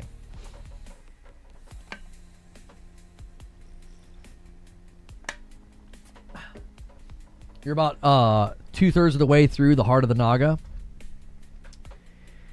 It is a very interesting book, Scotty. It is tonally, like the tone of the book, it's tonally all over the place. I don't know if that's, I might ask my Korean friend about that. Like, is that common in Korean fiction? There were sections that were incredibly dark and disturbing, but then at times it feels very lighthearted and a little bit like easy breezy and whimsical. Like, I don't know if that was just him sort of wanting to have different different shades of color. But there was one particular scene that really took me by surprise at how dark and sort of disturbing it was. And it was the rest of the book wasn't like that at all. So, I'm not going to spoil it, but I think you'll know it when you get there. Yo, good morning, Furious Legacy. How are you?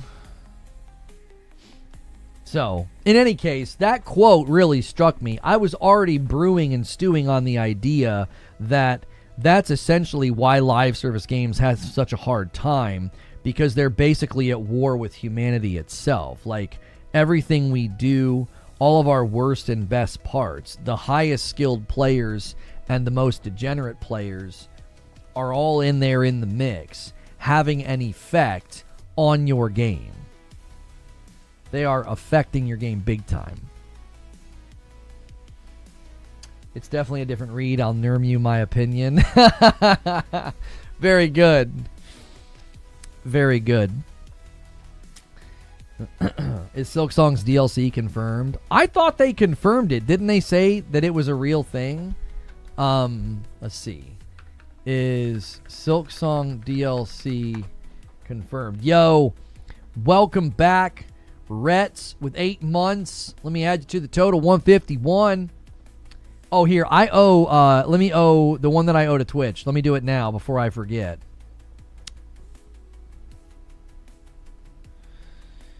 You're selling your PS5, any buyers? Yeah, you're better off using like the Facebook Marketplace or something. Do you think Mortal Shell 2 deserves the title of best Souls-like game since Elden Ring if it's very well optimized? I can't really speak to that. I would say that the overwhelming consensus is that it is an exceptional game and a huge improvement on the first. Okay. Downloadable content for Hollow Knight Silksong is officially confirmed. Team Cherry announced the first major expansion titled Sea of Sorrow in December of 2025. The release window is sometime this year. So yes, Silksong DLC is official. I thought that they had announced it. I just couldn't remember when. Yeah, Haseo says there is. Okay. Gamescom opening night will be 2.5 hours total. Okay, so that's... Okay, that's perfect. I won't be able to linger, but I'll be able to watch the whole thing with you guys.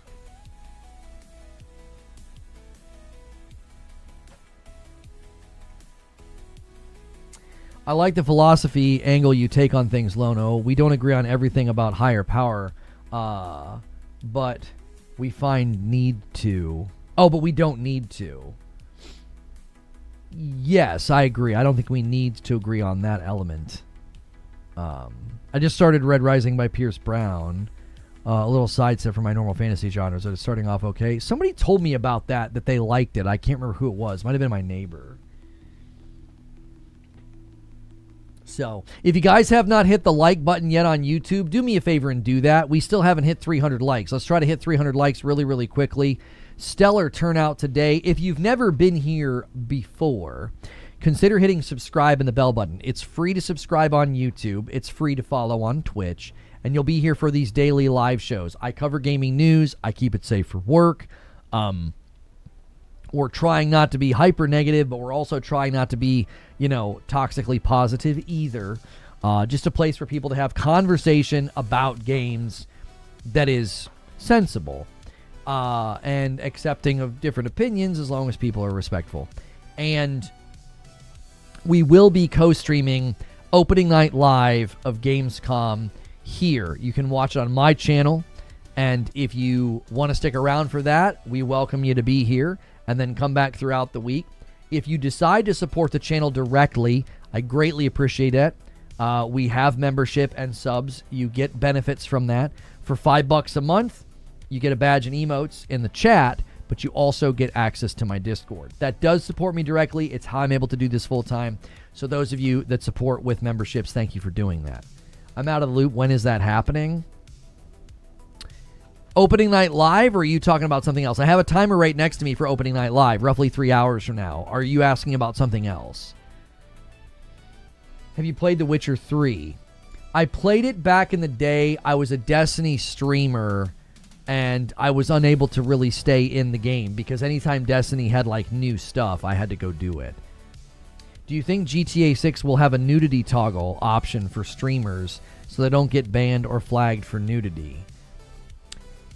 I don't know. I would hope they would offer people those sort of options because, like, if you don't want to just stumble upon a beach or a party, like we've seen in the one where they're at like a party and like nobody has clothes on, you know, or make it very clear that you're about to see that. Like, it was pretty clear when I was playing through like The Witcher and stuff that there was about to be a cutscene with, you know, some, you know, and you can just skip it. I don't know. I don't think that falls into the lane of censorship when it's initiated by the player. If they're like, yeah, I don't want to see that, I think that's totally fine. I was in the middle of something, I didn't catch the timer. No worries. That's why I put it there. Sometimes you guys listen and lurk and don't see it. So hopefully Monster Hunter Wilds Ascension second trailer, hopefully with a release date. What are your thoughts? Another good prediction. Yeah. Another very good prediction. Capcom could be pushing that. I also think Capcom's probably going to want to be there really pushing Onimusha. So there won't be nudity in 6. I think there is. I mean, we've already seen footage. I don't think it was somebody messing around with the controls of the game. I believe the game will have blatant nudity in it. There will probably even be... You'll probably be able to go beyond just looking. I'm not trying to get crass this morning, but could we get 10 more likes on YouTube, y'all? There is 650 people watching. That's a lot of people. Take a quick second and just hit the like button. Armani Coleman with a $5 super chat. I can't believe Wolverine is 3 weeks away. It might be better than Spider-Man 2, but I don't know. Spider-Man was good. I actually expect to like Wolverine more than Spider-Man 2. Yeah. Sure, they'll be full-blown. Yeah, there's full-blown nudity in a clip. And there's some in 5. It's not new. Yeah. Here, let me set the super chat goal. I forgot to set it. I will gift a member. I gift back every 10 super chats. And we got about 3 hours to kill. So you guys can help us with that goal. If you prefer super chats, do you think we'll see some unannounced titles? It's a very good question. I think the likelihood... or the amount. So I'm going to answer this in 2 ways, but at the same time. The likelihood and the amount of new game announcements will be low. I'm not trying to put a damper on your day. I'm trying to keep people kind of on the ground here. Let me explain why I don't think there will be a lot, if any. Okay? If there are some new game announcements, they will not be very high in number. First and foremost, Gamescom lands in a time of the year where we commonly get a lot of games we already know about, and then they let the people demo them, play them, and come back and talk about them, and they remind you about them, and there's new trailers. This is a very common practice for Gamescom. Very common practice. But this year is even more so, I think, at a time where companies are going to say... Now's a really bad time to announce our game because we're about to enter a time of the year where there is a heavy amount of games releasing. So it's a very dangerous time to make your announcement. You could very easily be forgotten and drowned. So... hoping for some indie game release dates. Yeah, Eternal Life of Goldman, we still don't know when that one's dropping, and the demo is very good. So, nudity is bad, but firing guns, let's go, double standards. Well, I don't think it's a double standard. I think there's a categorical difference between playing a game where part of the fantasy of the game is that you can cut people down with a sword or shoot people with a gun. That's not something that's like readily available to us in everyday life. I mean, we could get into a big discussion about some of that I don't want to have with you. But in general, that's not something that we see as like, oh yeah, I could just go do that in my normal life, okay? I could go just commit wanton murder with a big giant greatsword or something. I think nudity lands in another category because it's a different form of explicit material. I think equating them is weird, personally, because I think thematically and categorically they're not the same. The other thing is that I think one is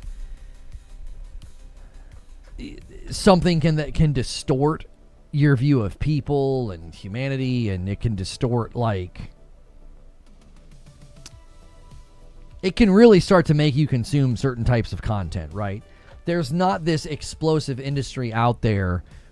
You can't go to websites right now and be like, you know what, I really, really like going to, shootpeople.com, and it's just a website of people getting shot. It's freaking awesome, man.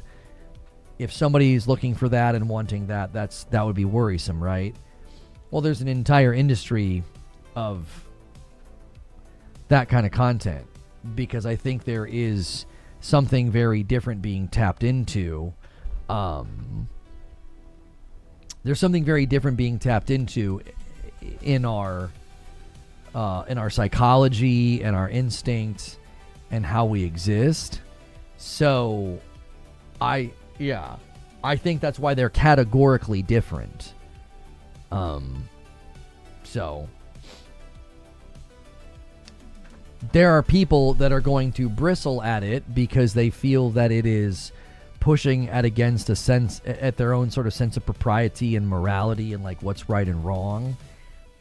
But we've always read books and consumed fantasy stories where there's people that are, killed with weapons of some sort. So I don't necessarily think there's an equivalency between, like, oh, it's totally fine that there's guns and shooting, but you don't want to see some nudity. It's like, I don't think they're in the same category. So $5 from Dan says, I rolled credits on both the Halo campaign and Mafia DLC. I just started Ghosts of Yote.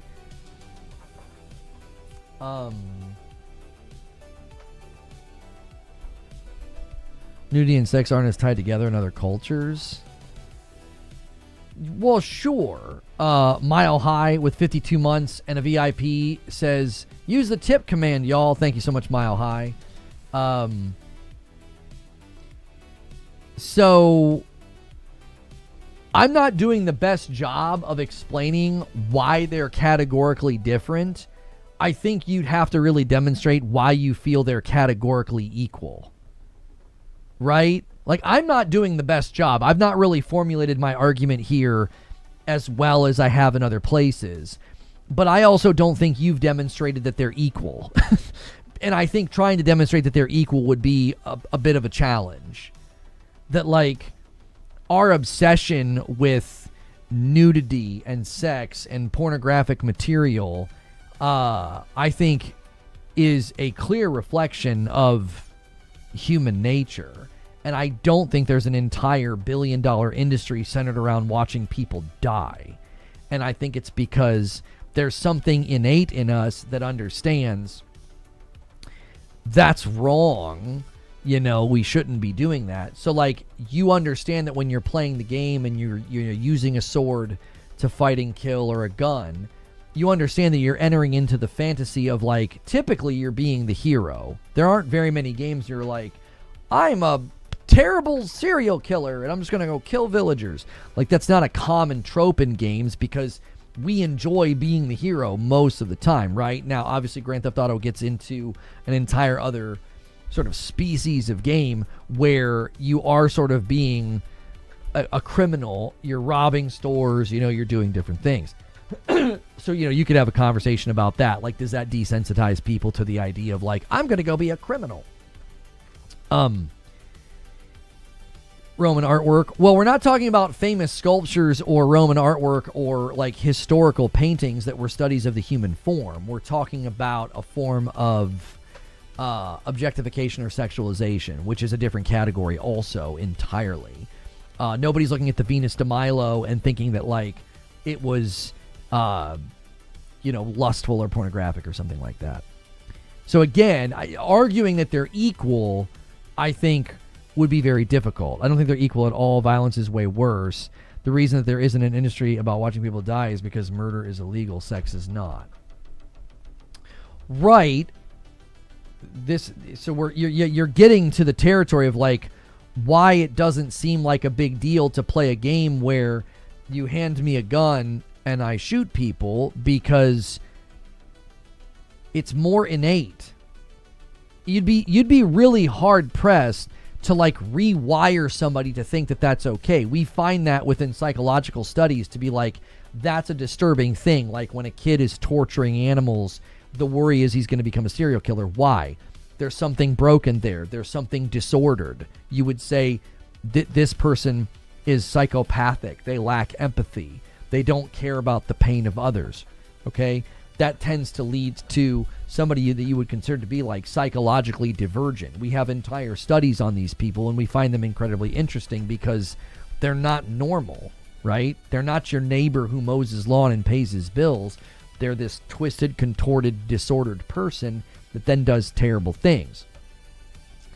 I think the difference with the conversation about, nudity or sexualized content, objectified content, the rise of OnlyFans, the enormity of pornography, is on the same token that we find it disturbing when, like, a kid is torturing animals and shows propensity to being a serial killer.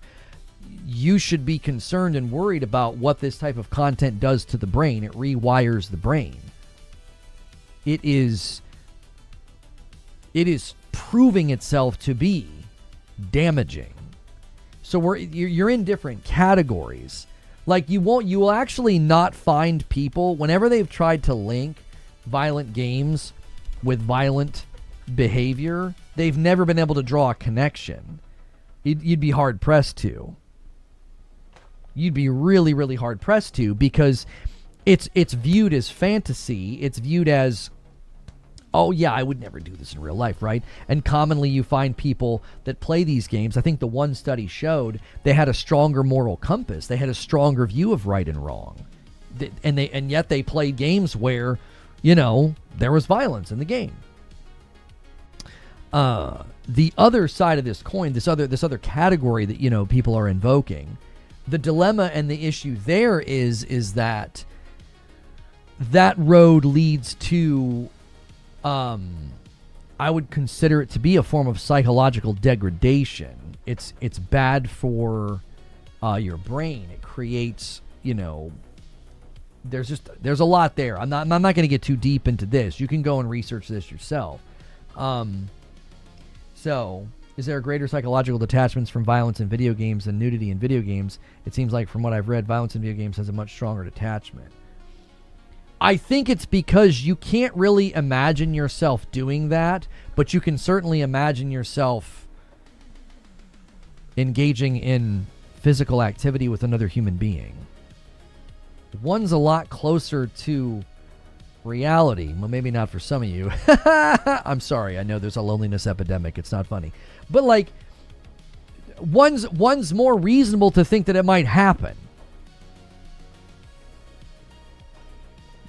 Because it's a thing. You date.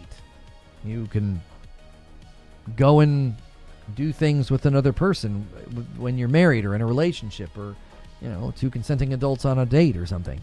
So, but it's unlikely for you to be out to dinner with the boys and you're like, guys, I tell you what we should do tonight. Let's just shoot up the town. Like, that's just not a thing. It's like, it's not in proximity with, like, your activities of choice. Religiosity has made sex taboo in our society, and thus even the sight of a digital naked body is seen as more taboo than killing people in games. You're speaking on porn, not nudity in general. I don't know of very many games that have put nudity in their game that wasn't done in a objectified or sexualized way. Right? Like, I would feel perfectly comfortable sitting down and watching a group of people play a volleyball game. Would you feel that same way about sitting down and watching a group of people engage in sexual acts? Like, you'd be like, yeah, this is totally fine and normal. Like, I think we act like, oh, it's this religiosity. It's this people are being Puritans. And it's like, no, I think there's a general sense of propriety that we understand that these are not things that should be like flaunted and celebrated in view of others and in the public. These things are not, they don't seem to be designed for that. Like, we're getting deep in the weeds here. I don't think categorically they're in the same place. And like, I don't think when you can engage in like sex scenes in The Witcher 3, I don't think that's equal to him killing people with his sword in The Witcher. They're not in the same category. They're not. Let me give you an example. I read the books to my children, the Redwall books. There was common occurrences of death and fighting and animals getting cut, killed, bit, whatever. Okay? And for them, wasn't that disturbing. Now, I think some of that's because it's animals and they're already accustomed to seeing animals die. Whether they watched a nature show or there's a dead squirrel on the side of the road, it's not disturbing for them to think about like, oh, well, yeah, animals die all the time. Now, if I would be reading them like violent depictions of war and people getting hacked up and cut to pieces, that would be disturbing for them to hear because they're young, right? They're in their very formative years, okay? Now, if I picked up a book and started reading descriptions of physical and sexual acts to them, that would be viewed as probably, yeah, I think that'd be abuse. Not probably. That would be abusive. That would be disgusting, perverted, and harmful. So, and nobody has to tell you that. Like, you just sort of have an innate sense that, like, well, that's not appropriate. Why? Well, because they're categorically different. Like, reading the Redwall books to them where there's death and there's fighting and there's violence, that, right? No one's like, oh my gosh, I can't believe you read those books to your children, right? It's their fantasy. Yeah, there's death, there's fighting, there's some pretty bloody deaths in the Redwall books. But if I was reading Redwall and suddenly they were like, you know, describing explicit scenes like that, you'd be like, whoa, what the world? Like, you know, because we and I don't think that's some sort of like, oh, that's because you're a Puritan and it's because of religiosity. I believe that's just an innate sense that we have of there are certain things that are reserved for when you're older and have a better understanding of what they are and what they mean. You know, something like that is, you know, it's a very intimate thing to share that with another person, and to just like have that described to children, I think would be very, very bad. And I also think that we see death and we see violence all of the time. You see, you know, a squirrel or a raccoon dead on the side of the road. You see a lion eating a gazelle. That's sort of a normal understanding about existence itself. We don't necessarily take those things that we consider to be private and protected, intimate, sacred, whatever you want to, however you want to classify them. We don't act like that should just be thrust out there in the public and you can go ahead and just do that on a street corner. Now, if you think that that's wrong and stuffy and Puritan, you know, I'd like to see your search history. Like, you know what I'm saying? Like, I don't feel like this is as stuffy and religious and as Puritan as people make it. I feel like it seems like good sense that there are certain things that are reserved for, you know, adults and to be done in private, not, you know, out in view of the public. I'm not teetering over into larger discussions here about like morality and everything else, but I don't think this needs to be debated. I think people naturally understand it.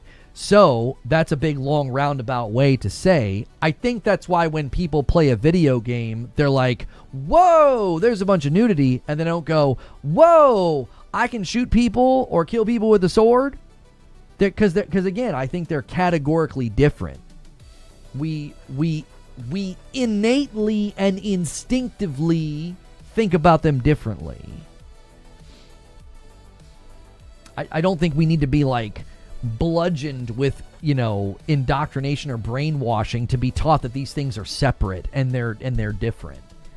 Americans have normalized violence. You think in the grand scheme of history that's an American thing? The history of war and fighting and books that describe these sorts of things, you think you think Americans cornered the market on normalizing violence? If you look in the history of film, I don't even think that that's true. I think plenty of people have been stepping out and saying we want to show things and have violence in movies and show killing and fighting in movies. I don't think that that's something that's like an American staple.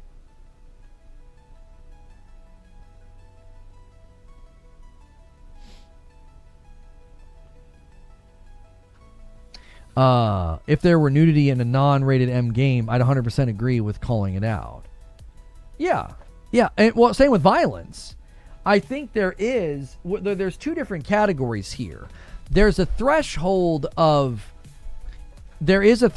content that we say this is not suitable for children. But then we also get into categories where we say this is not the same. Like, I don't think these are categorically the same. I'm happy to watch a movie where there may be violence depicted, right?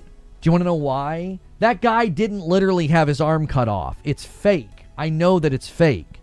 But when you watch two people strip bare and rub all over each other, that's real people doing that. It's you'd be like, well, what if it was CGI? What if it was AI? Well, that's getting off into an offshoot issue or a red herring. When you're watching that kind of content, explicit content, especially if you're going to the internet and watching the stuff that we know is out there, you're watching two real people do something real. It's not fake. Now, in movies, sure, they have like intimacy coordinators and it's not real or whatever. But it's still two people in view of other real people doing something that is actually taking place. When a guy gets shot, he's not really getting shot. When a guy gets his head chopped off, he's not really getting his head chopped off. When you're watching explicit material, that's two people really doing that. That's why I think we view it differently. It's like it's not just a suspension of belief to be like, oh, that guy just went in that building and killed all those people. Oh, that was so traumatic. All those people died. No, you're like, no, they didn't die. The sex scene's also fake. You keep comparing porn to a Hollywood film. Well, because they're not that far removed from each other, brother. You're still watching two people kiss. They're actually kissing. Their bodies are actually rubbing against each other. We want to do this thing where we're like, well, we put a barrier between their genitals. Okay, sure. So the actual act of coitus doesn't take place, but Jiminy Christmas, brother. You're going to take that line of thinking in your relationship? Tell your girlfriend or your significant other that, like, you had a thing between you. You would never take that argument and be like, that was fine.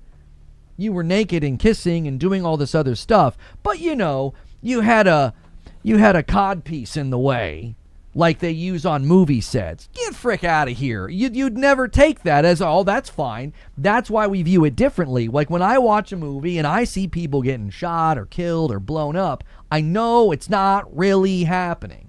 When two people strip down and jump in the bed together, it's two people really doing that. Just because they don't go all of the way doesn't mean it's not like, well, okay, wow. I mean, that's two people really doing something that I don't really feel like I have the right to see, And that's my own view. That's my own, morality on it. That's why I think people view these things as differently, because especially when you get into video games and they're getting extremely realistic, then you're crossing over into territory of like, oh, this is something that people do on a regular basis and I can think about and fantasize about and whatever. And I just think that's going to be uncommon for people to do that with, violence, like a sword or a gun or whatever it is that you're using. This is rare, but I agree with you here. Well, thank you. I mean, everybody's going to have their different viewpoint on this. And I think the reason that we view it categorically different isn't because of some like propaganda or Puritan movement or, religious movement. I think it's quite literally because they're in different categories. I've never watched a movie and been like disturbed. Now, obviously you can go pretty gruesome and it can get gross. That's not what I mean. Like watching The Departed and seeing people get shot, and it's very realistic in that movie. I mean, there's a couple deaths in that movie that are like, whoa, right? It's a very realistic depiction of somebody, a realistic depiction of someone's life ending. But I know that guy didn't really die in real life. The level of scenes that you see in, like a Game of Thrones or something, homie, they're walking right up to the line. It's like, and that's why I think it's different for people. It's like, no, those are real people doing that. It's not fake. It's not a fake death or a fake arm being chopped off. It's real people going all the way to the edge, basically. And it's like, I'm not telling you what to do or what to watch. I'm simply explaining to you why people view them as categorically different, because I think it's demonstrable that they are. You can conclude that it's okay. You can conclude that it's not okay. I'm simply arguing that they're not in the same category. So then your argument falls apart, as both acts in the video games are fake. People shooting people in America is insanely common, so how do you separate those two? I mean, the invocation of people shooting people in America is not applicable, because I'm talking about something that people would fantasize about doing, and we've established that psychologically that's not an instinct that we have. You have an instinct to procreate, so you naturally have an instinct that I believe is being preyed upon when there's overt sexualized or objectified content. I believe it's preying on your instinct to want that. It's not instinctive for us to murder, but it's instinctive for us to procreate. So the reason that I'm drawing a line from movies to video games is I'm simply establishing why people view it as categorically different. I'm not saying that it is right or wrong. I haven't even broached into the subject of right or wrong. I'm establishing these are viewed as categorically different. And it's not prudish or Puritan or religious. It's just it's categorically different. It's not the same. It isn't. Like, I would let a 15-year-old kid who's pretty mature watch a movie that's got some violence and some death in it. That doesn't mean I'm going to let him watch Game of Thrones and watch people slamming into each other, basically doing everything but the actual act. It's not the same. What that can do to his mind, what it can plant in his heart and his soul, what it makes him start to think about. It can really, really distort and make somebody feel very bent about those things, because it's like he's 15. Like, a lot of this is based in brain development and, and human psychology. It's not just, it's bad because of my holy book. It's, come on. That's a kid. You wouldn't let him see that. A movie with some shooting and some violence, okay. If he's old enough and if he can, disassociate and detach it and know that it's fake and not real and it's not going to disturb him in any way. Again, it's case by case. Like, every kid is different.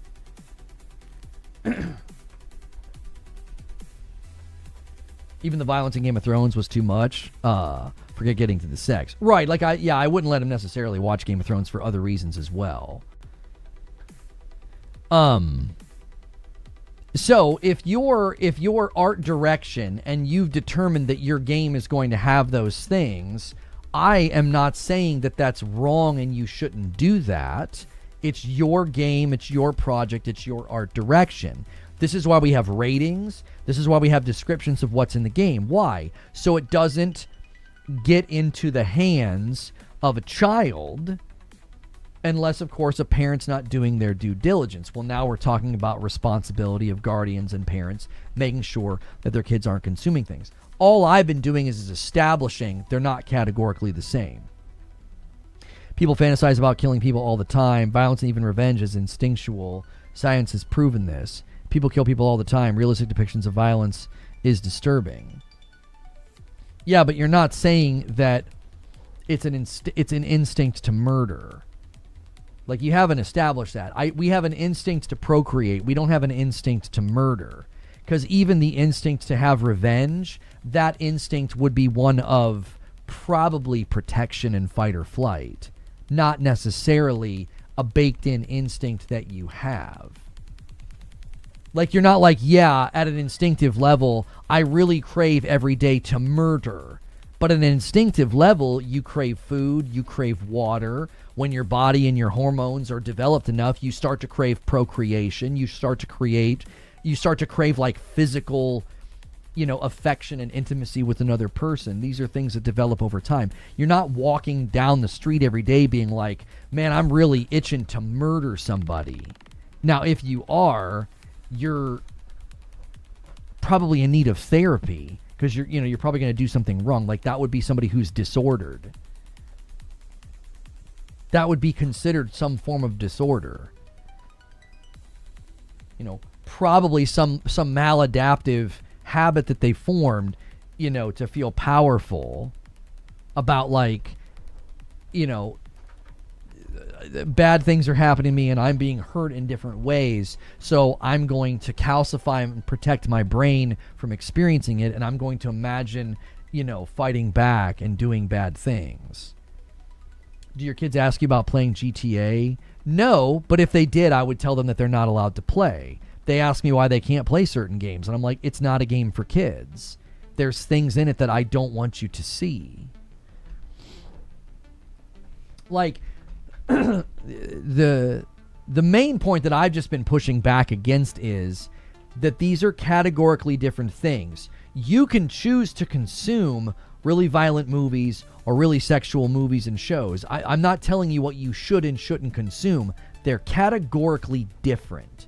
If you went and binged a bunch of violent movies, okay, it might give you nightmares, it might bother you, it might turn your stomach a little bit. I have severe doubts it would sow in you and foster in you a bloodlust to go and kill. Right? We know from the studies and the sort of emergence of all sorts of addictions and problems, we know what the sexual content is doing to people. We're not blind to it. It isn't benign. It affects people. It distorts and contorts them, and there's all sorts of bad things that are coming from it. It's this research is readily available. You spend a week playing Call of Duty, you're not going to be like, oh my gosh, I can't walk down the street past a gun store. I'm just so tempted. That would be unusual. That would be abnormal. Thousands upon thousands of people play these games, and there's not this epidemic of people that are like, oh yeah, dude, I'm just addicted to killing. Like, but there are people that are certainly addicted to the types of content that are out there. A $5 super chat from Jack Garland says, 7 deadly sins questions to a theology major. Is gluttony entirely centered around eating, or are there other acts that can be considered gluttonous? Yeah, gluttony is not purely about eating. It's about excess.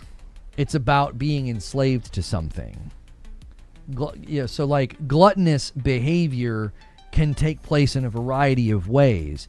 It's usually an external signal of something internal going on. There's an internal priority that's been disordered, so it meets itself out in gluttonous behavior. It could be food. It could be like we see gluttonous behavior, take on its worst forms in types of addictions, right? Like people that get addicted to, spending, gambling, all sorts of things where you're being controlled by the thing, the overconsumption of the thing. So, yeah, it's not strictly food. I think it's easy to see in food because it's visual. And you can also see the results of it usually because someone would then be overweight, right? They're consuming more than they're supposed to. But the general caution about this is usually you should be really thinking about the internal reality more than just the external expression. Because you can be very gluttonous and no one can tell. So, yeah. Nudity triggers a different part of your brain that violence doesn't typically touch in most people. So being violent in a video game doesn't make me want to go out and do that. Angry Pete, thank you for the single. Gifted. I think that's what I've been trying to get at, Gail. It's like there's not. Here's a non-crass example. Whenever you see a commercial and you see like sizzling bacon or a really, really good-looking cheeseburger or a steak, it provokes something in you, and you're like, oh my gosh. Especially if you're hungry. That's why they say don't grocery shop hungry, right? Why? That's a natural craving that you have for food, for good food. Okay? Now, if you just ate a ton, those commercials tend to have an adverse effect. You're like, oh, I couldn't eat another. No, turn the commercial off. I don't want to see it. Like the greasy pizza suddenly looks like death because you're busting at the seams. You just ate a really big meal, right? I don't think when you watch a movie, Saving Private Ryan, or you watch a movie, where there's like medieval killing and people are getting heads and arms and things lopped off, there's not a natural craving in you where you're like, yeah, dude, oh, yeah. Oh, I would just kill to have a sword right now, dude. If I had a sword, I'd be out here just chopping people up. That's not a thing. That's not normal. That's not an innate craving that you have as a human. It isn't. If you have that craving, that's from what we would consider to be some level of disorder. There's some disordered part of you that has created this craving, this passion, this desire to harm or to destroy. So, similarly, the reason that human existence has always had some form of this content, whether it's a strip joint or an explicit website, is because there's a natural craving in us for it. That's why when you put it in a TV show or a movie or a video game, people have different responses.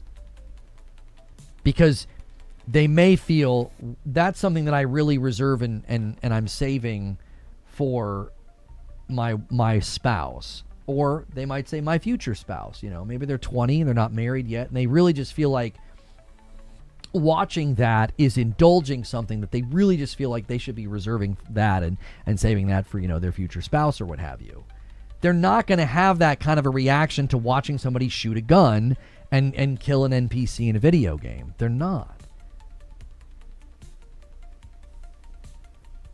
Well, yeah, but now you're getting into a genre description, Pete. I'm just talking about general consumption of, seeing something where violence is taking place. And all I'm establishing, again, is that they're categorically different. They're categorically different. Watching a movie called Gladiator, where one of the main story elements is they're fighting in a coliseum, would be very different than watching a movie called Gladiator where they're in an arena and they're having an orgy. Not the same.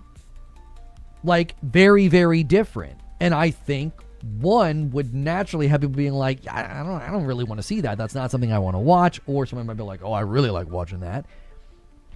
I don't know if you could demonstrate that that's a very, very common craving in us to, like, see death and murder. Like, we know it's fantasy. We know it's not real. You never know what we're going to talk about in here.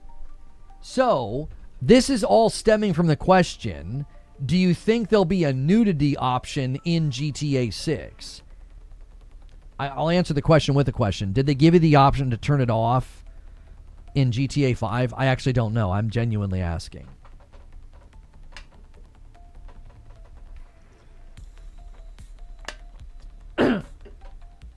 I forgot that I'm in here waiting for Gamescom. Here's a question. Do you think Horizon Hunter's Gathering is going to be well received if it takes a roguelike genre route with co-op? I think the art direction is still going to be a significant barrier for its success, because I don't think it looks like Horizon. I think it looks like an inauthentic, sort of uninspired Fortnite mode. So no, you can't turn it off in GTA 5. Then it's probably unlikely you'll be able to turn it off in GTA 6. So the reason I don't 100% believe this is because I've been a kid and have a kid. Have your kid watch a karate movie, and the first thing they want to do is start kicking and punching the air. Well, now we're getting into, again, I think you're getting into a very different category of wanting to emulate strength, which is very common in boys. I think that's why they fight and wrestle and they roughhouse. There's an instinctive part of them to want to be strong and to mimic strength. I don't necessarily think that means if you show them a movie where people are being murdered, they're going to be like, oh, I can't wait to go and murder. Like, I think there's a categorical difference between watching Power Rangers or Ninja Turtles and wanting to mimic what looks like strength, fighting, punching, the hero. They're too, I think they're too young. Like, I think exposing them to violence at that age would be a form of abuse. Like, I would have harsh words for you if you were showing, a young child something that was extremely violent. I would give you the most scathing dress down I could to be like, what you're doing is abusive.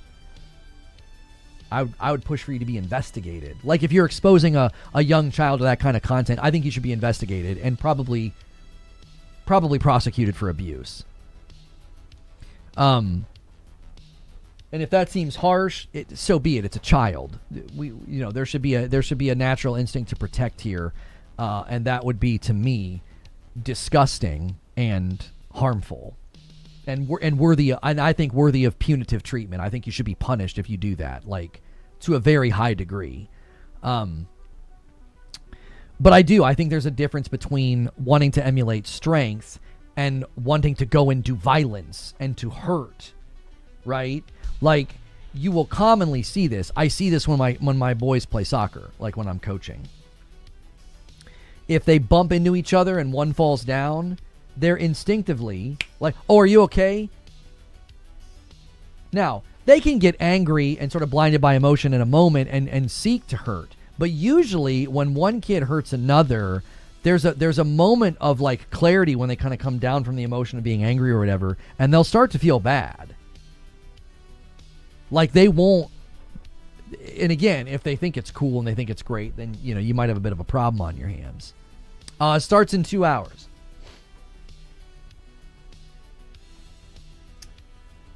But normally that's the case.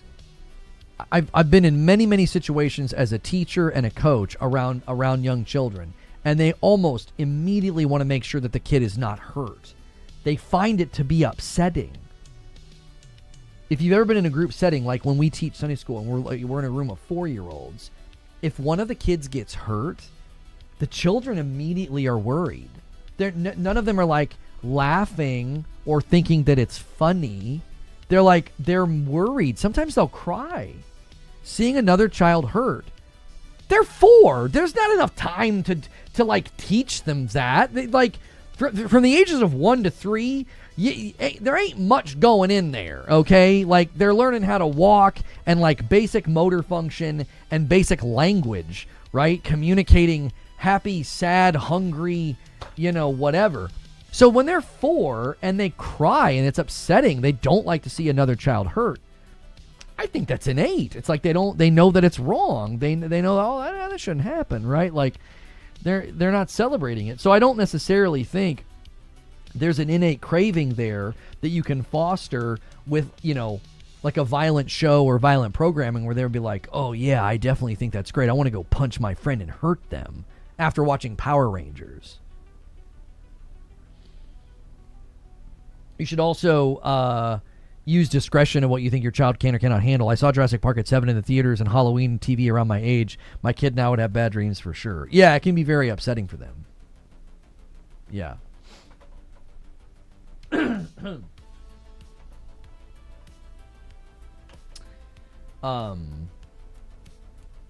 Yeah. So that's a really long, roundabout, big, long, stretched out debate about why I think people see these as categorically different. I'm not judging you if you consume that type of content. I would caution you about what it does to you. I don't think the one of the biggest and most latent dangers of technology and media is it doesn't really alert you to what it's doing to you. It doesn't. But you need to know that there are things happening to you when you consume certain types of content. So,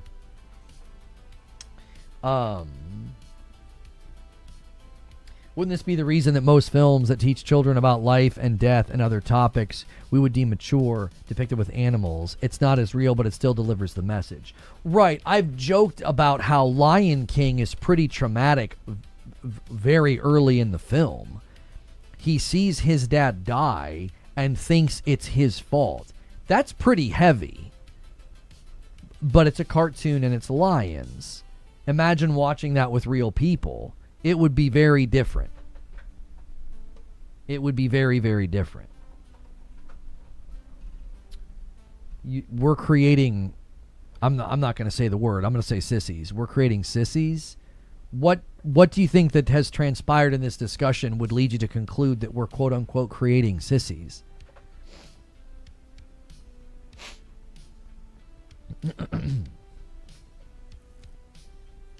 GTA 6 is going to be played by millions of underage kids. It's just an unfortunate reality of the world. Sure, there are underage children right now consuming explicit content every day. It's extremely easy to access on the internet. Don't kid yourself. The GTA 6 is tame compared to what most of these children are seeing every day.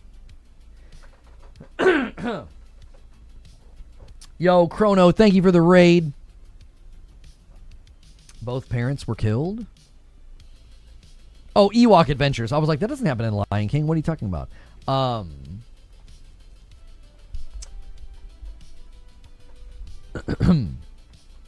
Yeah, Ewok Adventures. I don't remember that. I remember watching an Ewok cartoon or show at my aunt's house growing up. And I also remember, I think we watched something else. It might have been the Christmas thing. Yo, good morning, Chrono. Thank you for the raid, brother.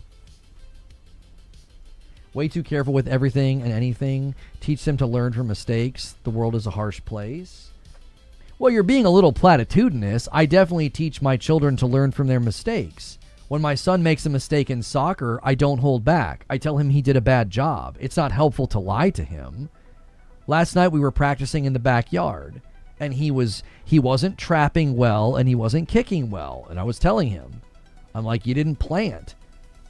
The key to a good kick, if you're going for a shot in soccer, the key is a good plant. If you don't plant well, everything else falls apart. If you plant shallow, if you stretch for your plant, your non-kicking foot, you're going to throw the whole thing off. So I don't think that means that you let your children consume content that's damaging. Like, you know what I mean? You're 10. Here, watch this really violent film. You're going to learn about the real world.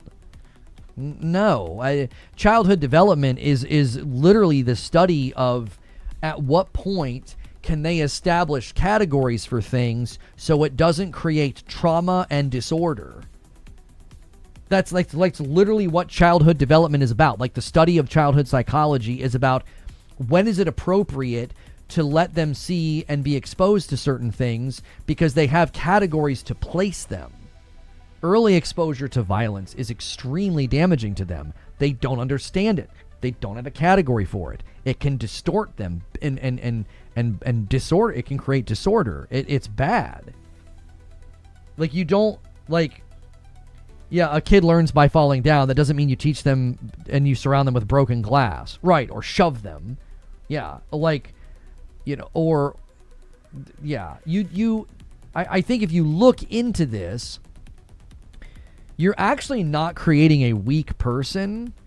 If you are careful with when they are exposed to things, you're actually creating a very strong person. Because if they're emotionally mature and they're intelligent and they're wise and they're discerning and they're prudent and they have proper categories for all these things so that they can make good, mature decisions about things, that's actually a very strong person.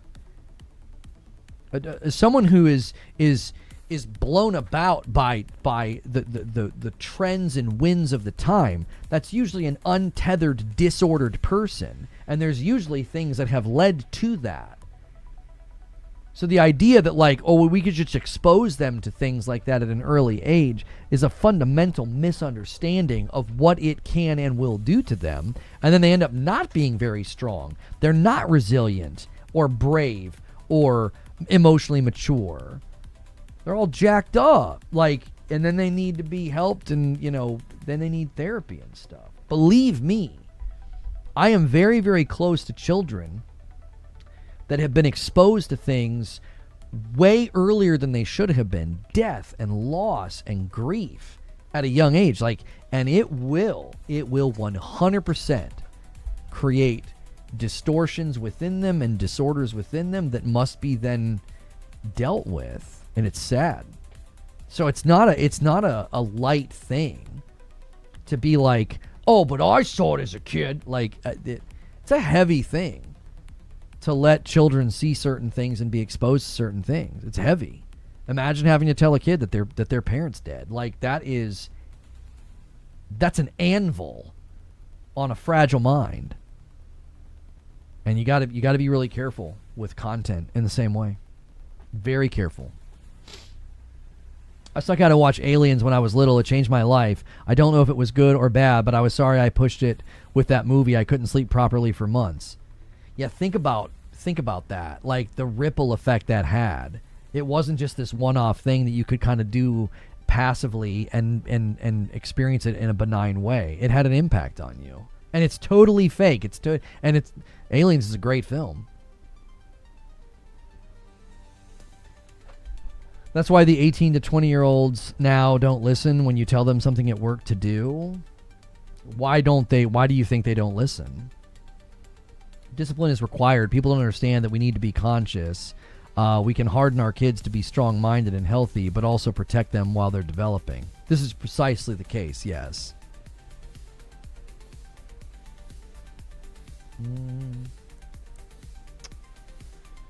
I don't know why you're spamming this, but I'm just going to go ahead and give you a whole day off because I don't recognize your name and it's annoying.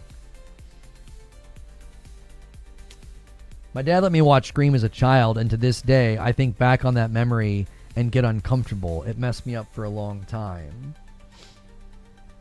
Yeah, and I think that, you know, that's a pretty strong, you know, testimony to what we're talking about. You know, it can really mess with you, and it's totally fake. It's not real. Even now, you know it's not real, and yet there's this lingering, gnawing sense that, like, woo, that was intense. I remember the first movie I saw in the theaters was Jurassic Park, and after the T-Rex broke out, when the scene was over and they went to another scene, I had to leave the theater. I felt like it was overwhelming. It was so much. And I don't think my dad took us too early or anything like that, but it was so insane. It was like overwhelming. And I think that's another thing people don't realize is that many children, they have a really hard time distinguishing between what's real and what's not. It can very much make them scared and feel, you know, untethered. Hype for whatever eugenics news is. We're going to get a Gamescom. Looks like it's coming to console, yeah. Very excited. Hotshot says, they think that they get everything tossed in their laps. There's no such thing as freebies. Social media messed them up. I mean, you'd have to trace that, I think, a little bit further back than social media. I think there was definitely the rise and fall of the over-realized concern about, like, self-esteem. Everybody gets a trophy. Don't give a kid a bad grade. I think that created a lot of extended adolescent, adults who really, really struggle to have criticism or have things asked of them because they were very much coddled, and there was a fear, like, don't correct them. You'll hurt their self-esteem. My son is a far better soccer player today than he was 3 years ago because I've always told him where he's doing poorly, instead of just constantly telling them he's so great. Yeah, social media is playing a huge part, but I think there's more at play there. I'm on a similar wavelength with you, says Malice One. As a father of 3, I don't try to shield them from the realities of the world, but I try to buy them more time with their childhood before they are forced into adulthood. Really what you're attempting to do is, if you have good categories, so the act of discernment is to divide. Like, that's what you're doing when you're discerning. You might be discerning truth from fiction. You might be discerning a good choice from a bad choice. It's the act of dividing. That's a lot easier when you have really, really good and well-established categories to place certain things. And categories get blurry when you're exposed to things before you have the category for them. The lines get blurry because you're like, oh, I saw this thing when I was 7. I had no category for it yet. I was at my friend's house, and his older brother had some dirty magazine, and my friend showed it to me. I'd never seen that before in my life. I was 5th or 6th grade and had never seen that before. And I remember it to this day. I'm 45, and I remember the room. I remember him walking over to the bed and, like, pulling up the mattress and pulling it out. I remember it to this day. It's like just what is that? When they brand an animal, like, it's just branded into the side of my brain all these years later. No category for where to put that. What was that? I don't think I should have seen that. Now I feel gross. Now I feel like I'm in trouble, and I'm not even the one that did it, right? Like, all these things happen, and I'm telling you gotta be real careful with that stuff. Mind is so delicate in those days.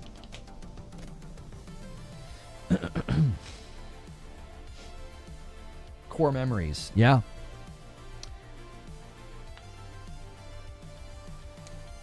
Tell your kids that it's not real and it's only imagination. Your kids should not be traumatized by a movie. Real life is much worse. I mean, I think that just demonstrates a fundamental misunderstanding of how the brain operates, Dan.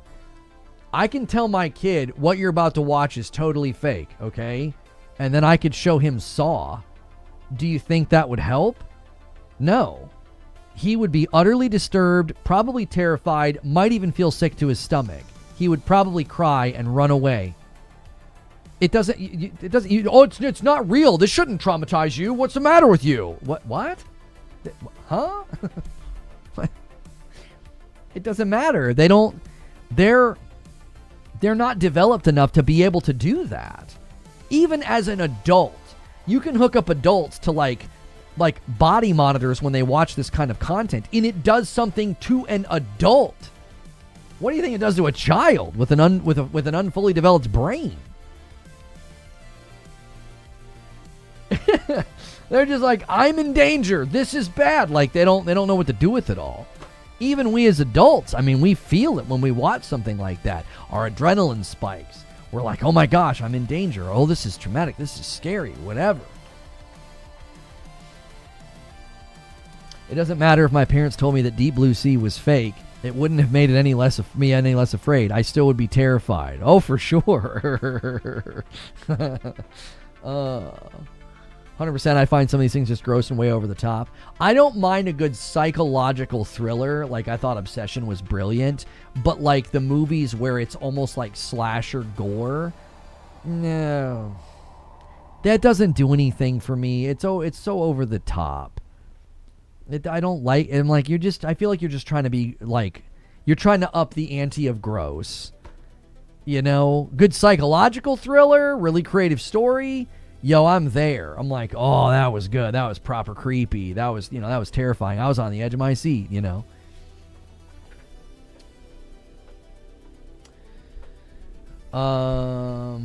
Do you have an opinion, Lono, on the $70 PvP game known as Duskbloods? I don't think it's going to do as well as people think. They had more people for their tech test than they did for Night Rain, which I think is incredible. I am blown away by that stat. I'm hearing mixed things. I'm hearing people say that, like, they're not allowing certain pieces of footage to get out there, which I find to be interesting. I don't know yet. My contention has been it's a very, very strange choice to make a PvP game for the Switch where you're going to an audience that doesn't primarily play games like that, and they also don't primarily play online games. I don't know. It's just bizarre to me. It could just be that the FromSoft boys are so hungry for that type of game. Yo, Hex with 57 months says, goodness, I've been giving you money for this long. Keep up the excellent coverage, brother. Thank you, Hex.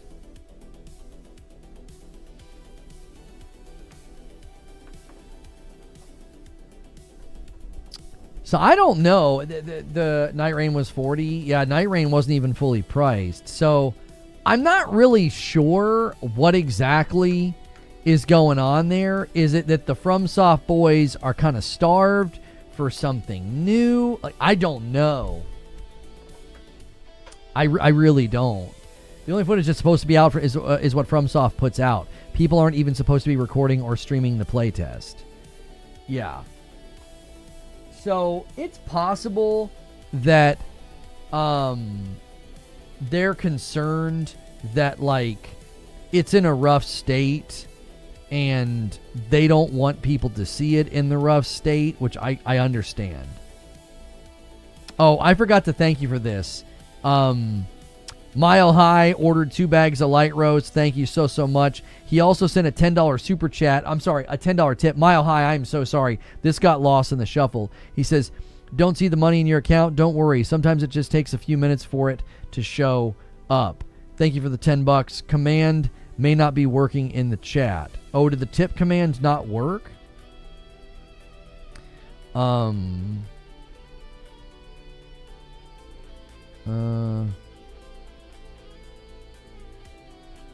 on.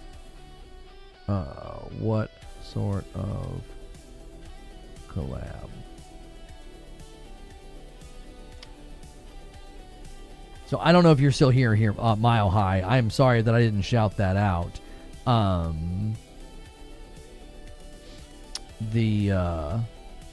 My email wasn't pinging me. I'm a FromSoft junkie, but I'm not buying a Switch for that game. Well, what I found to be incredibly interesting was that there were that many people with the Switch as a FromSoft fan. Do you know what I mean? That's what I found interesting. I was like, oh, wow. There's a lot of FromSoft fans with Switches out there. That kind of surprised me.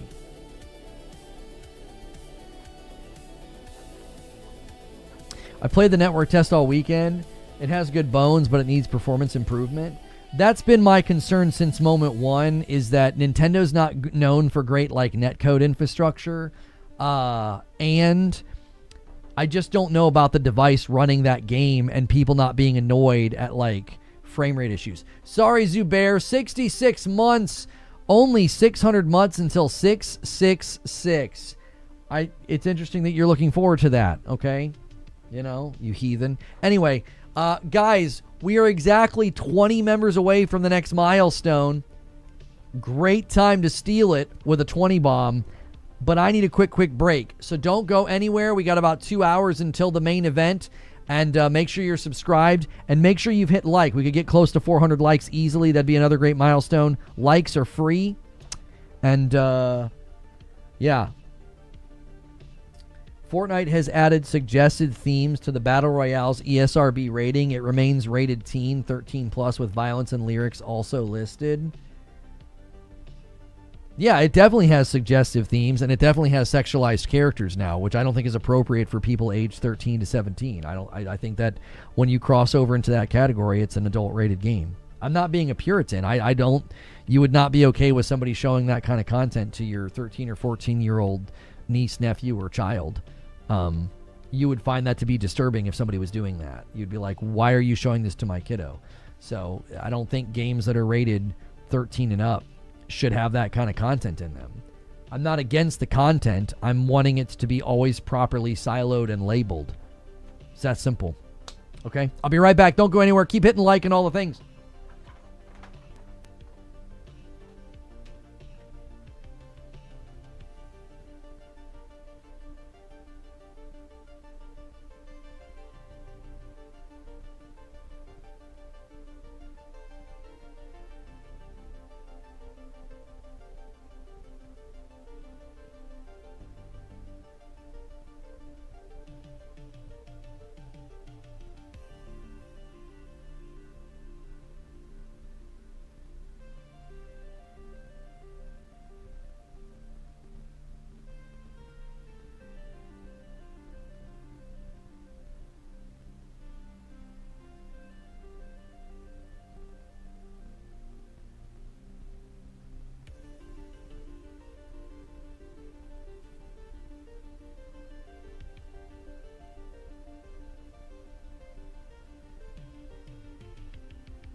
All right. Lono is only like 33. Chill. No, I'll be 45 in November. If you're being serious, I appreciate the compliment. But I'm a whole decade older than that. And some change. Mm-hmm.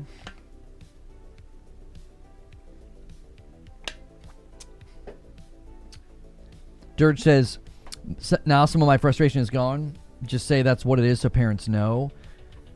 I think the difficulty, though, Dirge, is like ongoing games, I think, have to play by different rules. If I launch a game and it's E for everyone, and I start pushing the line and adding stuff in there, and I go and change like the ESRB text, does that alert parents after the game's downloaded and installed and their kiddo's playing it? Does it? If I add age restrictions and, it's already downloaded, it's already installed, they're already playing it, and I have all these protective barriers in place, and the game starts adding stuff later. See, that's the concern. That's the worry. It's just like, it's a teen-rated game, 13 and up, so it gets past a bunch of age restrictions, and it's been out for all these years, and now they're starting to add things, and they're pushing the envelope, and it's like, you can update the text all you want. It's still installed on hard drives, getting past any age restrictions that parents have set up. So that's where I take issue with what's going on, whether it's Rivals or Fortnite. You are pushing against a boundary, and I find that to be concerning. I do. So, our kids don't buy any of it, use any of it, and for now, that's kind of the way we're approaching it. So, side note, but good news. What's this? Fable promo page says 60 FPS is supported on the Series X and S. Fable's optimized for Xbox Series X and S consoles, supporting Ultra HD, HDR, and 60 FPS. Play day one on Game Pass. I mean, hopefully they manage to hit it. Footage always looks a little shaky. Well, are your kids homeschooled? Yes. They do something once a week where they're in an actual formal setting, so they have to do like presentations in front of a class, sit in a classroom all day, make speeches, and do things in a formal like classroom setting with a teacher in a social setting, but that's once a week. Wait, I missed something. What's happening with Fortnite and Rivals? It's my personal opinion that both Fortnite and Rivals, more particularly Rivals, launched with a certain amount of, artistic expectation, and they have this completely blown that out of the water. I would argue that the cosmetics in Rivals are mature. They're not teen rated. 13-year-olds and 14-year-olds, that's not appropriate content for them to see. I think I'm in very good company here, because I think if you did this in any other circumstance, you would be viewed as a pervert.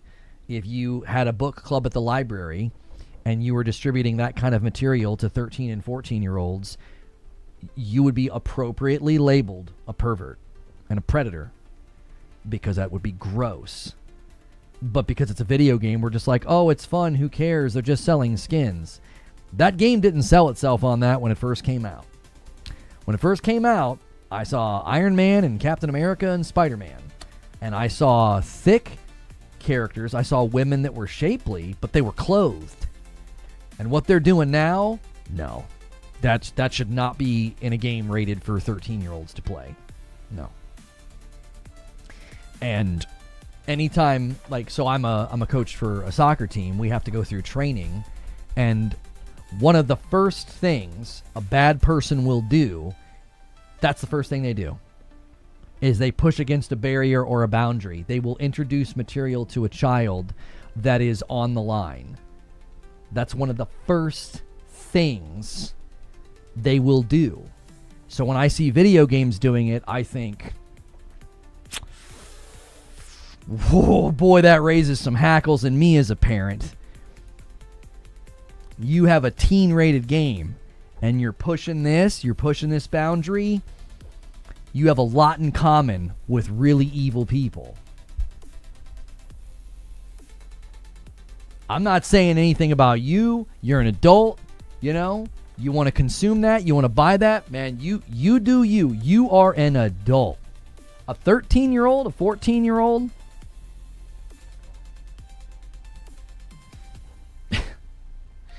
if you entrusted your kids, your 13-year-old, 14-year-old kids to some adult, and they started introducing that kind of material to them, you would call the police. So I don't know what we're doing, but we're asleep on this issue. It is not benign content. You can call me a Puritan, you can call me stuffy, you can call me stuck in the Stone Ages. I don't give a frick. It is completely over the line. It does not belong in a game rated T for teen. It's mature content. Those skins in Rivals are way over the line. And Fortnite's inching toward it. And all I'm going to say is, when you study how they break down, how a predator breaks down a kid's barriers, that's one of the first things that they do. So I think it's disgusting and gross that video games are doing it, because they want to make a buck. It's like, you have a lot in common with guys that get cuffed and thrown in jail, but sure, hopefully you make a lot of money off your microtransactions. What could the police do in that situation, though? File a report so the guy knows he's on notice? Are you kidding me? I want a report filed if somebody does that. Are you insane? As soon as you hear something about that, you've got to do something. You can't be like, oh, he's just a little misguided. Nope. Police, yes, I would like to file a report about an adult exposing a minor to adult content. Wouldn't even hesitate. It could ruin his life. Don't give a frick. You bring that near my kid, you're lucky if that's all I do is call the police. You know, you'll be lucky to make it to the station with all your dadgum teeth. That's the problem, is it's like, we view it like, oh, it's a video game, it's entertainment. It's like, no, that's mature rated content. What are we talking about? Those skins in Rivals are not suitable for children to see. It's not. Oh, they'll see it at the beach. Yeah, the difference is you take them to the beach and you can move if that's there. You can be like, oh, I don't want them to see this, this person that's sunbathing that's half naked. I don't want my children to see that. They're young. That's not appropriate. You know what I mean?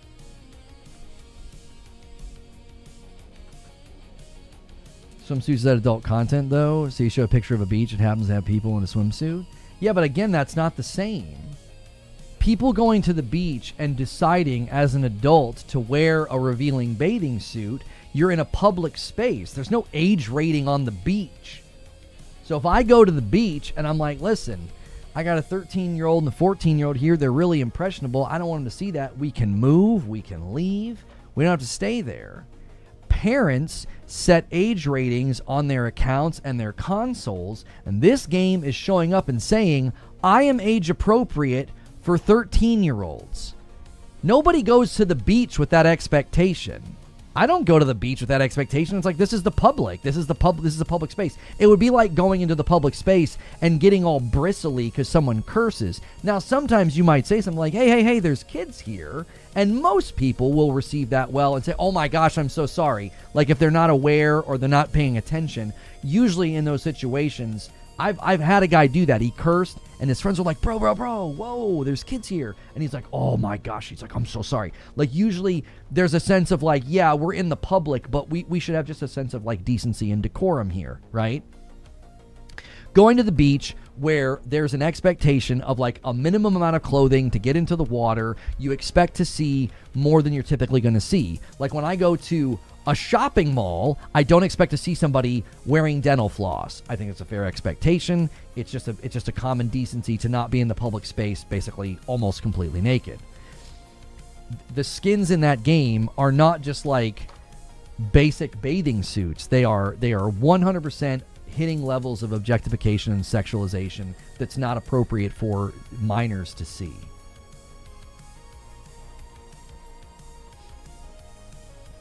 So,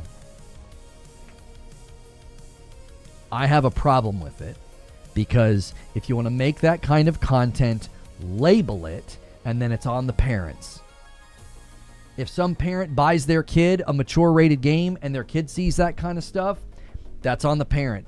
That's the parent not paying attention. That's the parent that, being lax in their duty. That's not the same as having a game that says we're rated for 13 and up, and then you have content in there that's clearly not 13 and up. That's why I always give the example. If you took your kid to a book club at the library and it was a bunch of 13-year-olds and 14-year-olds, and this guy showed up and he was distributing material that looked like that, you would not be okay with it. Or at least I don't think you should be. You would be very suspicious as to why he's doing that, because it fits a profile.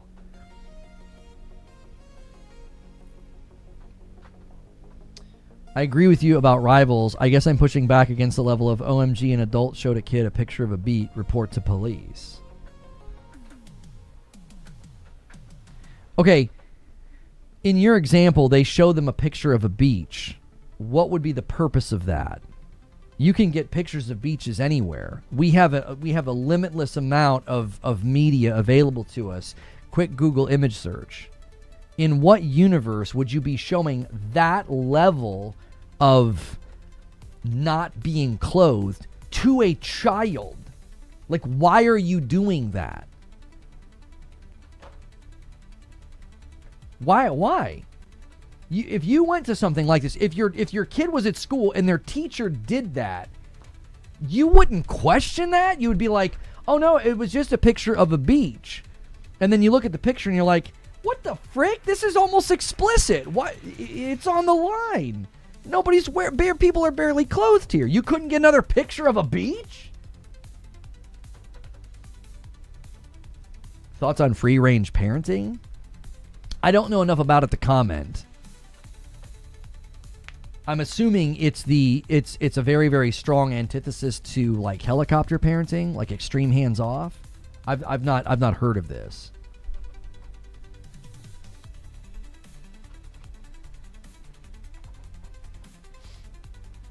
Yeah, I'm assuming it's on the opposite. Should games with guns be mature rating? It depends on the level of violence. Comical violence that, like in Fortnite, I don't believe that's mature. No, because I believe, again, if you've, as I've demonstrated a lot today, there's a level of childhood development where, like, violence is not an immediate no-go. Like the Redwall books have animals dying in them, bones crunching, bloody deaths, and that's not disturbing them. And a 5-bomb comes in from wired rope, moves the line to 160.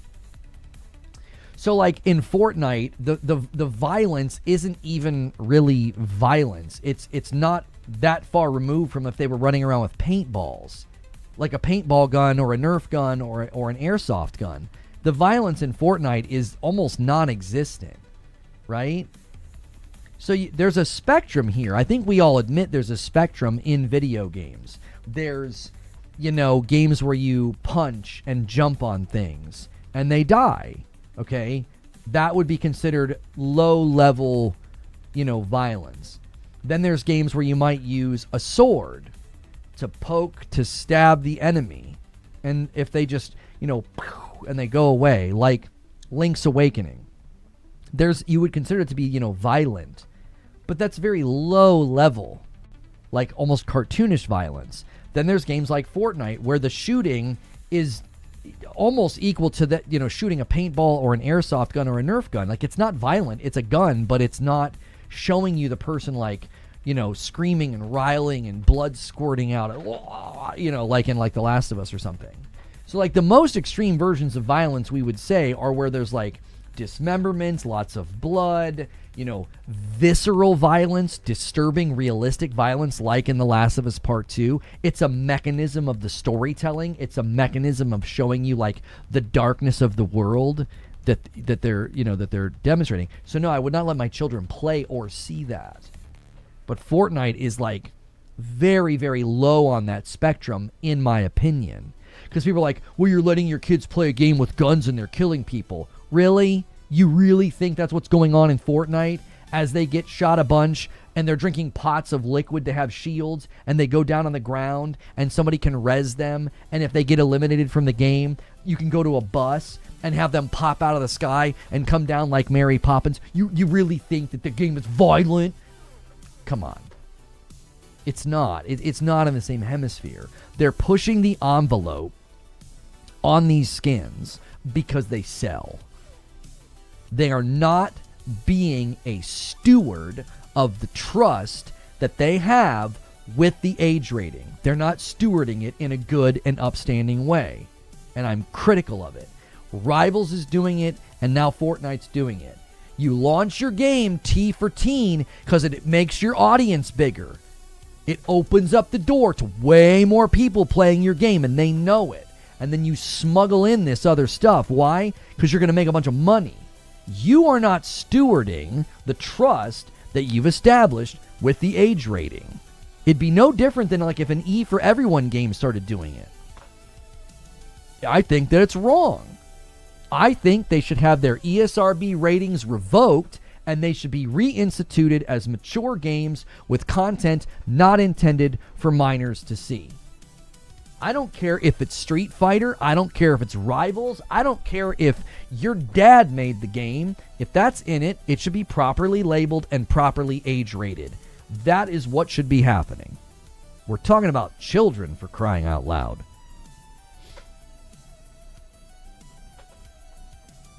We should err on the side of caution here.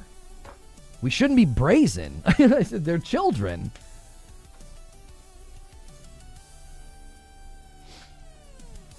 It's not appropriate for kids after they gain the child as a customer. Yeah. Yeah. Yeah, I've seen the swimsuits in Street Fighter 6. I would say that game goes into the category of like, yeah, this is just not appropriate for 13-year-olds, 14-year-olds to see. It just isn't. Once you're an adult, you can decide to expose yourself to that. When a game is rated teen for teen, 13 and up, that opens up a whole swath of children playing your game. And again, it really alarms me when you do any research or any studies into how to spot when you're a teacher or a coach and you're being trained to spot predators. That's one of the first things they do. They introduce material to push against a boundary or a barrier that the child has. So it should be alarming and maybe even a little disturbing that it's happening in 2 games rated teen, maybe even more. We could probably find multiple games. Like, what's the game? First Descendant? What's First Descendant rated? There's no way that's rated teen, right?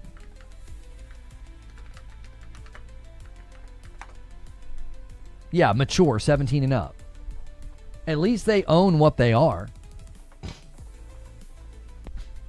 At least they own what they are.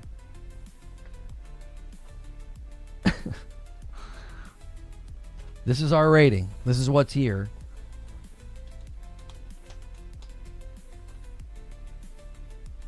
You got to do whole courses on these things to become a coach in the UK. Yeah, I have to do it every other year. I think the certificate lasts for 2 years. I got to do it every other year. And it'll make your dadgum skin crawl. But we must be vigilant. I mean, we must be vigilant in these matters. They're children. What are your plans for Thursday? Are you covering the trailer when it goes live on YouTube? I'll probably sit here and watch it. I can't show it to you or let you hear it. Watch it and give you my thoughts as I watch it.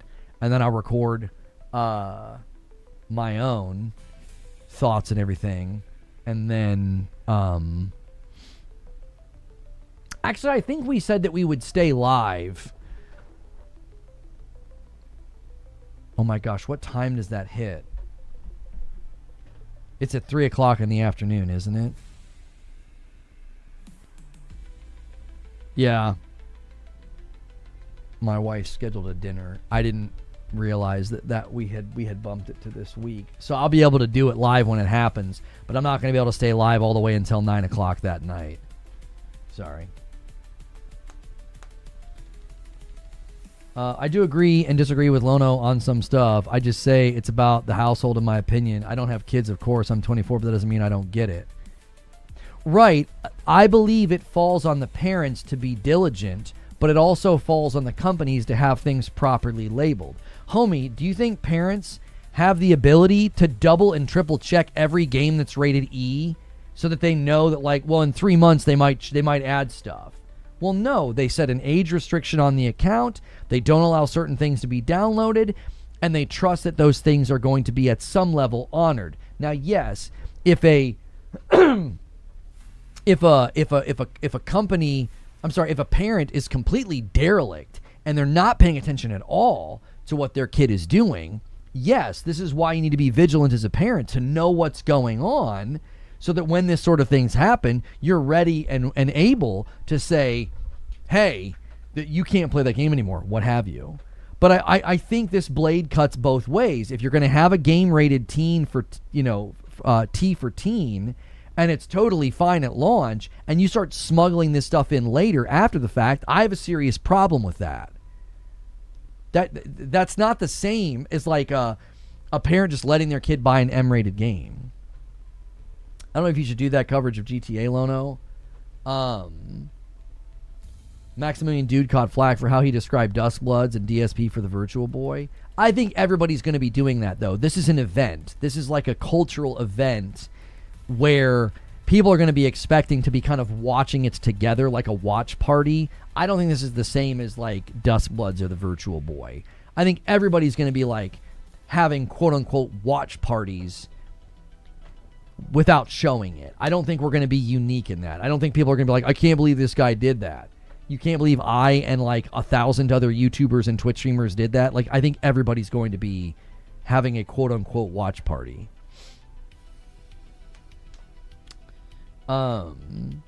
Is the issue the labeling or the label guidelines itself? The ESRB doesn't seem to have an issue. I think that they should. I think the ESRB should be made aware that these games have added things to their content that should be re-evaluated. The ESRB grants you a rating of your playable game at launch. I don't think the ESRB keeps coming back and re-evaluating their game. I think that they should. I think Marvel Rivals 100% deserves a mature rating now. I don't think there's even an argument here. I don't know how you could look at the skins and the level of sexualization that they're doing in that game and say, no, this is totally fine for 13-year-olds. No, it should be reevaluated. It should have a mature rating. And any console that doesn't allow mature games would then not be able to play the game. Every year they should reevaluate. I mean, within reason, right? I think live service games are in a particular category. Like Arc Raiders, if suddenly they started letting you walk around in the game completely naked, I don't know what that game's rated. Any teen for rated teen game or E for everyone. If it's a live service game where they can add content later, the content added should be within the confines of the original description of the rating. Let's just look it up.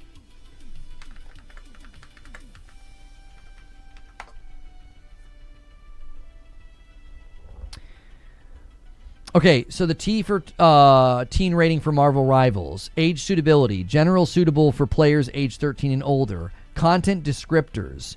Violence and suggestive themes. That's so freaking generic. I would consider the outfits in Marvel Rivals to be partial nudity. Like, that to me is not suggestive. It's not suggestive. It's partial nudity. It's not like a, she kind of shakes her butt or something. Like, that's suggestive. You're like, okay, whatever. Lots of dance moves have people like shaking their butt. That's not what's happening. How do they describe, like, partial nudity? How would they describe it? Partial nudity is often defined as brief and or mild depictions of nudity. It typically involves brief exposure, toplessness, or views of a bare buttocks, often shown in a non-sexual or mild act. I would argue that the skins in that game are to the point of the entire butt is out. It's the entire thing is there. I mean, cheeks are out. I would say that's partial nudity. When all you got is dental floss, that is absolutely in a category that deserves that label. And I'm not out here trying to be a Puritan. I'm not trying to take away your Gooner games. I'm not doing that at all. I'm simply saying the game launched with an ESRB rating that said that it had violence and suggestive themes, and it's like, I don't think that's how those skins should be classified anymore. They're well beyond that. Thank you, Papa Pooh Bear, for the renewal. Like, originally when the game first came out, like Squirrel Girl or whatever her name is, Cheeks isn't nude. For partial nudity, it is. It was a really big deal when Star Trek The Next Generation showed, I think it's Riker, I think Jonathan Frakes, you get to see his butt in one of the seasons. That was a big deal for broadcast television, to have a bare buttocks on television. Just because you put a piece of dental floss in between the cheeks doesn't mean their whole butt's not out. It's their dadgum butt. And I'm not sitting here saying, oh, think of the children. It's what it evokes. The point of the outfits, it's 100% evoking sexual energy. To say that it's not is absurd. To say that it's not is absurd. They are not it's not just some butt like the Statue of David sculpture or something like that. It's not the study of the human form. It's objectification and sexualization, and it doesn't belong in a game rated for 13-year-olds. This shouldn't even be a debate. It shouldn't be. We've been up in arms about think of the children in many other circumstances. And I think this is one case where it's a clear-cut case of this ESRB rating is no longer appropriate. Is that why you guys are watching Fact or Fiction? That's right. We wanted more of Jonathan Frakes. What will your show be like during Gamescom? I generally watch with minor commentary. If I make comments, I turn the volume down and quickly make a comment when there's not much going on. I won't talk over trailers and announcements. I typically keep my commentary to a minimum.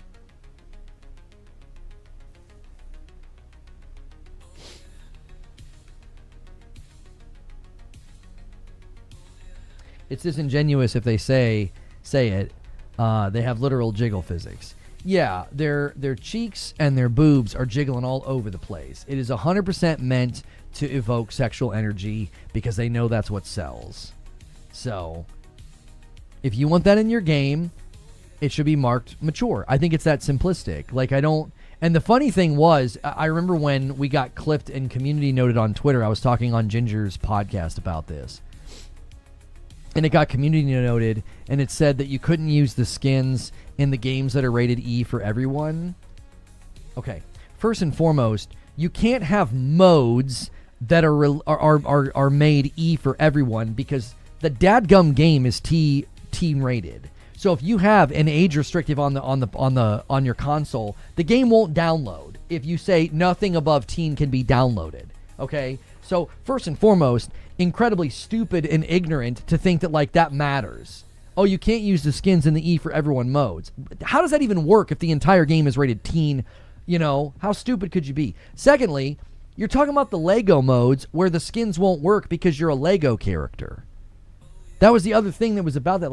The E for everyone modes. Oh, you mean the Lego modes where the skins won't even work because you're a minifig? It was just an abuse of the community note system on Twitter. To be like, oh, but these skins are restricted and reserved for teen. Well, thank you for admitting. You know what's interesting about that community note? It's a self-report. It's a self-report.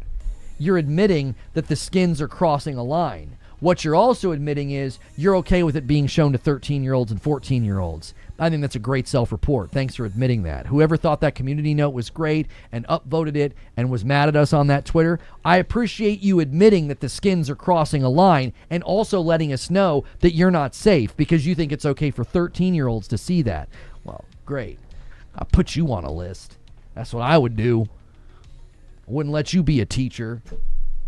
I wouldn't let you near children if you think that that's okay. You just admitted that it's crossing a line. Oh, yeah, it's not allowed in the E for everyone modes. Huh? What difference does it make? You're a minifig in those modes.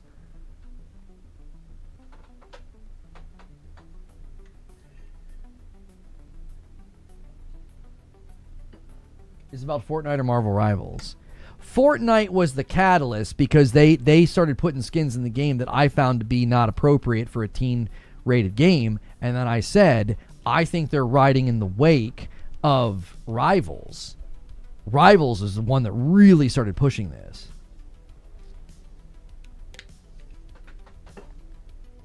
If bikinis are sexual, should children be banned from the beach where they might see women in bikinis? Well, first of all, you're straw manning. Nobody said bikinis are sexual, so your premise is false. But let's entertain your poor attempt to straw man the argument. Bikinis are not age rated, and neither are beaches. Beaches are not age rated. So when you go to the beach, you go with the expectation of seeing people with a small amount of clothing because they're going to be getting into the water or they're suntanning or sunbathing or whatever. There's no age rating because it's a public space. An age rating on a video game is intended to warn you about what might be in the game. So it's not an equivalency, and it's also a straw man. So you decided to go for the double whammy, 2 argumentative fallacies in one. You straw man and you don't create an equivalency. because the beach isn't age rated. The game is. That would be like letting your kids watch Bluey and suddenly there's like a bunch of people bouncing around in bikinis with jiggle physics and being like, well, I mean, what if you took them to the beach? They might see it. There's an age rating on the show. There's a general expectation of what might be contained in the show. Like, do you see what I'm saying? A beach is not equivalent to that. When I let my kid download a game rated E for everyone or T for teen, I have an expectation that what's described will be there. That's not what is now in these games. What is in Marvel Rivals is not something appropriate for 13-year-olds to see.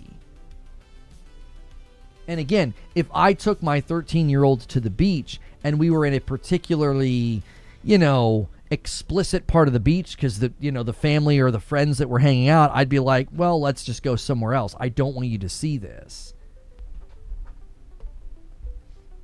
Isn't nudity normal at beaches in other countries? Do you think nude beaches have lots of children at them?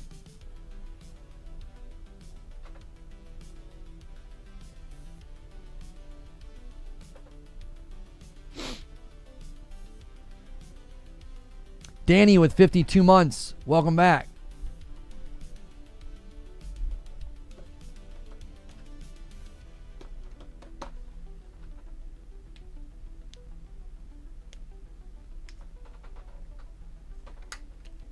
They do.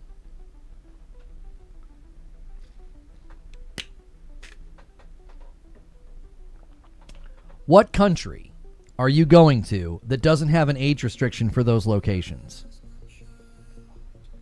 There's not an age restriction. You can just walk in there with children. Where? Where is this happening?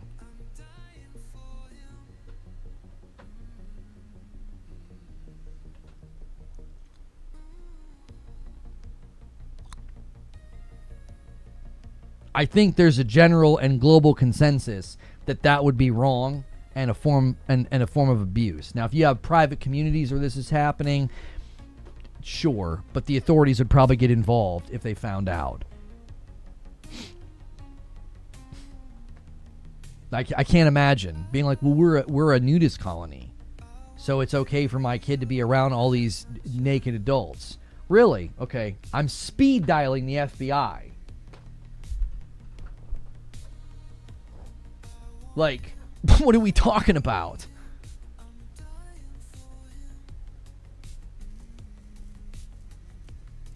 Like, what part of the world do you think that's happening?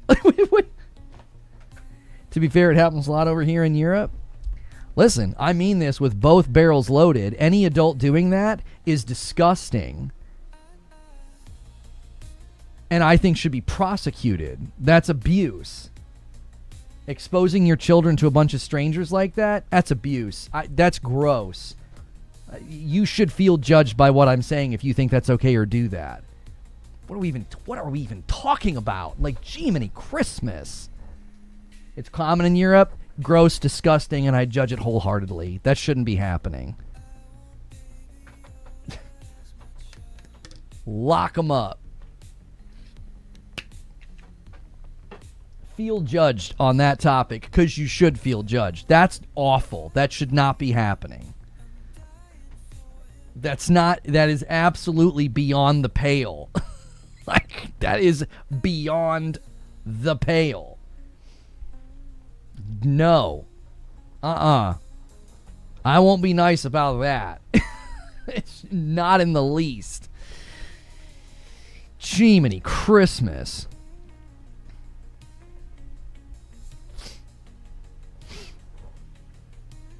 It is not common in Europe. Yeah, I think some people are maybe speaking out of turn. Children are allowed. I could be completely ignorant here. It was my understanding that those locations were always reserved for adults. That was always my understanding. Countries that do that they have those spaces provided for people to be unclothed. It was always my understanding that those were adult-only environments. If I was incorrect in that assessment, then I stand by my judgment that that's disgusting to take children into that environment. That is not appropriate and not right. That is wrong. that is a form of abuse. You should not be exposing children to those types of environments. If that's happening, I stand by everything I've been saying up to this point.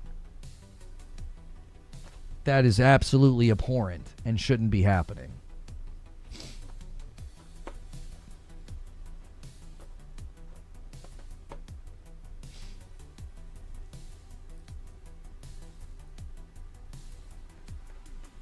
Talking about gaming and two Jigsaw and other plays. Well, that's the common invocation in this discussion. When we look at Rivals or Fortnite, they bring up beaches. And I'm like, the beach is a public space that doesn't have an age rating. I don't have an expectation when I go there that's not going to happen. I actually have the expectation that will be happening, that people will be in bikinis and stuff, because it's a place where they're wearing less clothing than normal because they're going to be getting into the water. Now, when I go to the shopping mall, I don't expect to see that. I don't expect to be worried about somebody walking around with all their parts hanging out and jiggling, because it's a public space and we just expect basic decency. You don't expect that to be going on.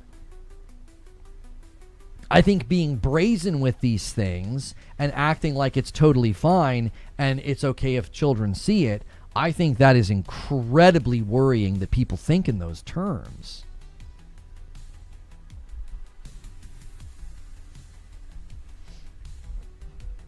You guys do your own research if you don't believe it, but it's true. Being naked is not looked at as being disgusting. I mean, nobody's saying it's disgusting. It's not appropriate. It's not appropriate for children to be around that. It's not. Absolutely not. I don't care how normal you make it. You can make all kinds of things normal. It's not appropriate. I can't believe it. It's like that's not even a discussion. You know?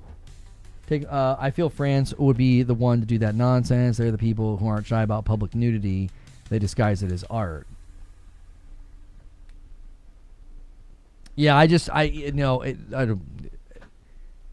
Every fiber of my being, every instinct I have to, protect children from harm, to protect my own children from harm, and those that I'm coaching or teaching, or those that I'm close to through, nieces, nephews, or just families that I've watched their children grow up. Every instinct, every fiber in my being to protect them, I would absolutely be hyper concerned for any child placed in that situation, knowing everything we know about childhood development and what they should and should not be exposed to at young ages.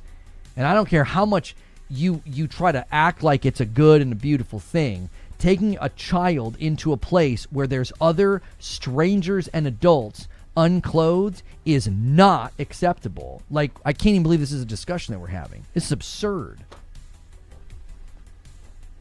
It's absolutely absurd. It stands contrary to everything we know to be right and appropriate for children.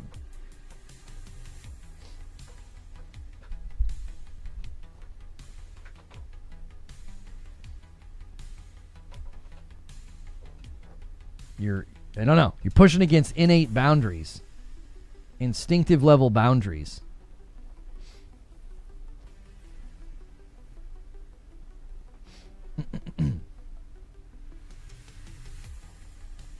There's two discussions that can be had here. Believing or not, believing the body is dirty, being shameful of, but we're talking about just making sure kids aren't exposed to over-sexualized content.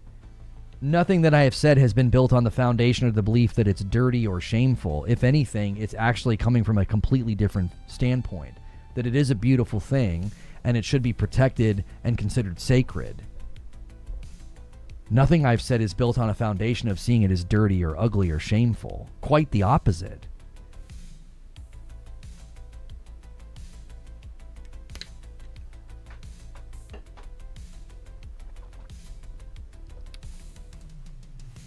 It should be treated with a lot more reverence and respect and care.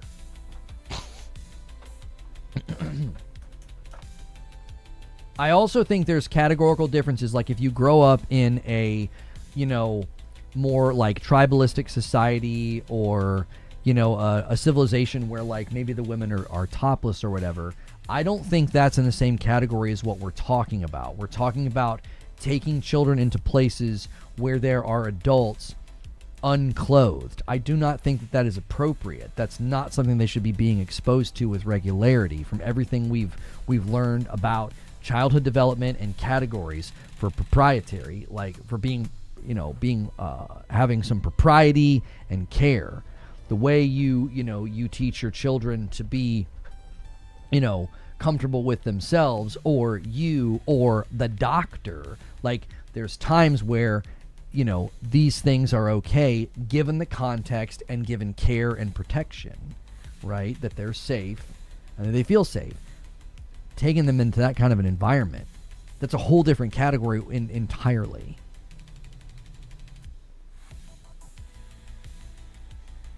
No one's saying it's some beautiful thing. We're saying it's just a bikini. You're making a big deal out of it for no reason. No, I'm not. Bikinis didn't sexualize Black Cat. She was sexual from the beginning. You didn't make an argument. You just ran in a circle. Like, and again, you're straw manning. No one is saying that bikinis are sexual. What I'm saying is that a teen-rated game with that level of sexualization, she's so close to being naked, I would classify it as partial nudity. And if I went to a reading club at the library and somebody was distributing material with that degree of sexualization to children, I would call the police. I'd be on the phone so dadgum fast.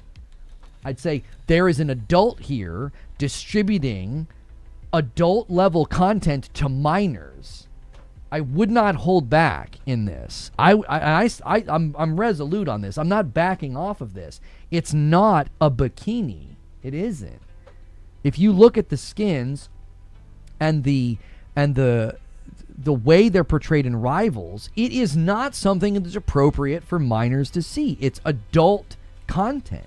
It's partial nudity. It's sexual by nature. It's like, what in the world? That is not okay for children to see. And again, age ratings are there for a reason. It's if a parent lets their kid download M-rated games, that's on the parent, okay? That's on the parent. But if a parent downloads a game that's rated teen, and it looks like Fortnite, it looks like Rivals at launch, there's a general trust there that, like, okay, this game's going to have, maybe some violence, maybe it's a little suggestive with dances or what have you. But then as they've introduced skins in Rivals, they've 100% pushed the envelope. They've pushed against the line. You have to make an argument about Black Cat's default pose and skin then, since it's extremely sexual by that standard. I didn't look at every single pose of every single character in Rivals when it came out. I'm looking at its ESRB rating. I'm looking at what parents are being told is contained in the game, and I don't believe it is an accurate description of what's contained in the game. I don't. I believe it has partial nudity in the game now, and that should be listed, and that should earn it a mature rating. I do not believe the skins fall under the classification of what was like suggestive themes. No, I don't agree with that. I believe that's a very neutered description of what's actually taking place. What's interesting to me is like how much concessions being made for, like, yes, it is that. Okay, well, if it is that, then it should be labeled that, and it should have that age rating. We have these age ratings for a reason. There are games with that type of content and that type of theme, and it's labeled mature. It's intended for adults.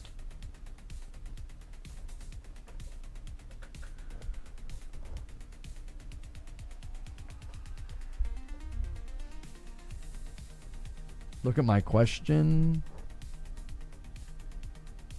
I think my question, should nudism and naturism be outlawed?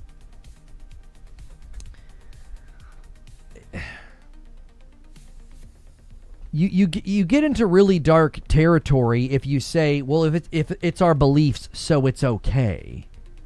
Think of what that means in the realm of children and protecting them and making sure they're safe. Well, this is our belief. Okay, where's the line then?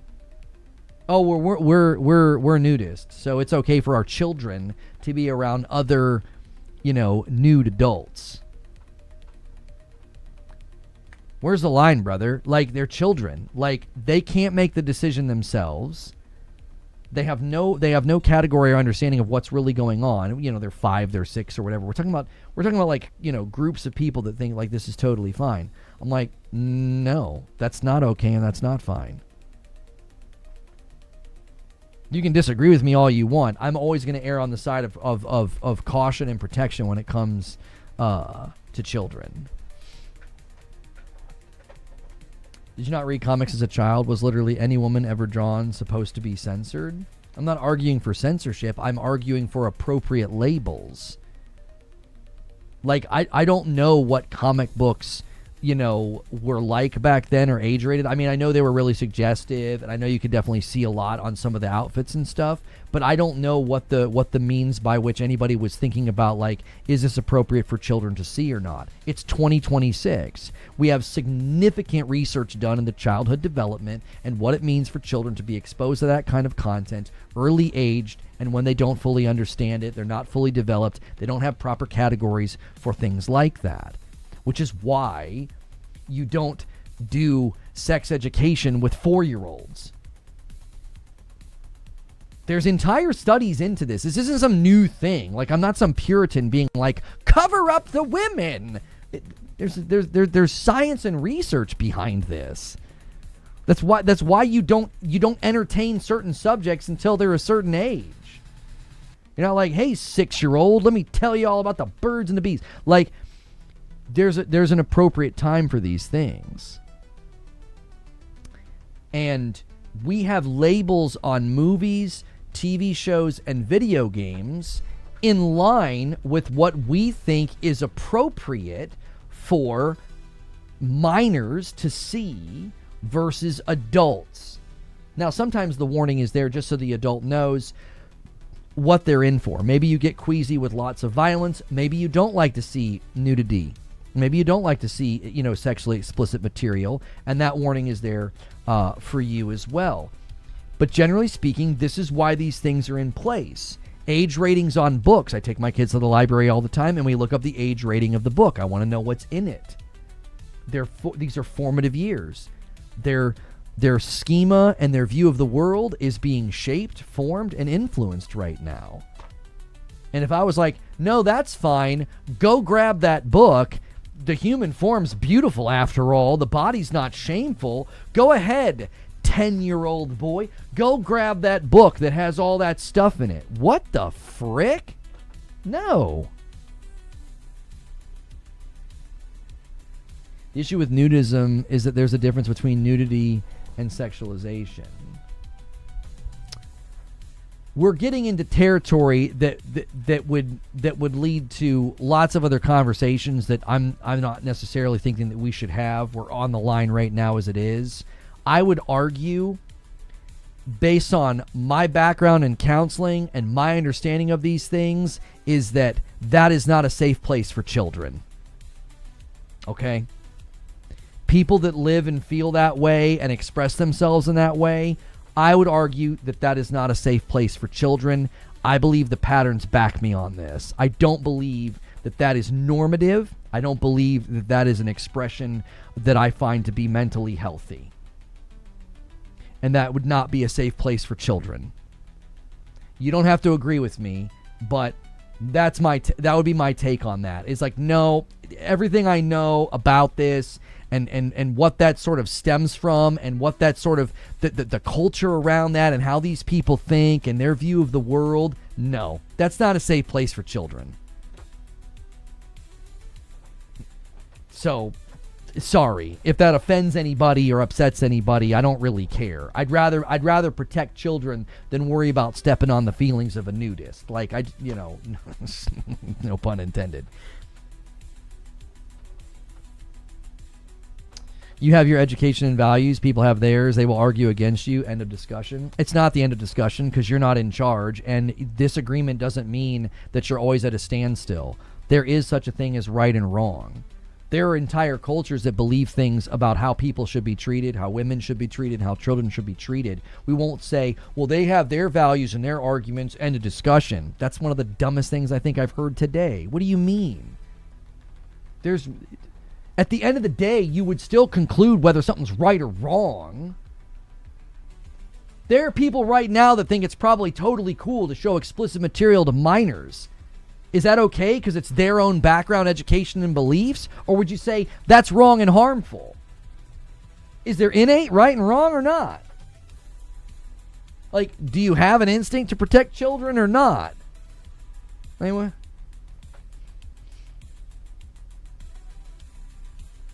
You see what I'm saying? Like, yeah, there's different education and different values. They have theirs, they'll argue against it. That's fine. But you're going to have a super hard time arguing that some of these things are totally okay for children.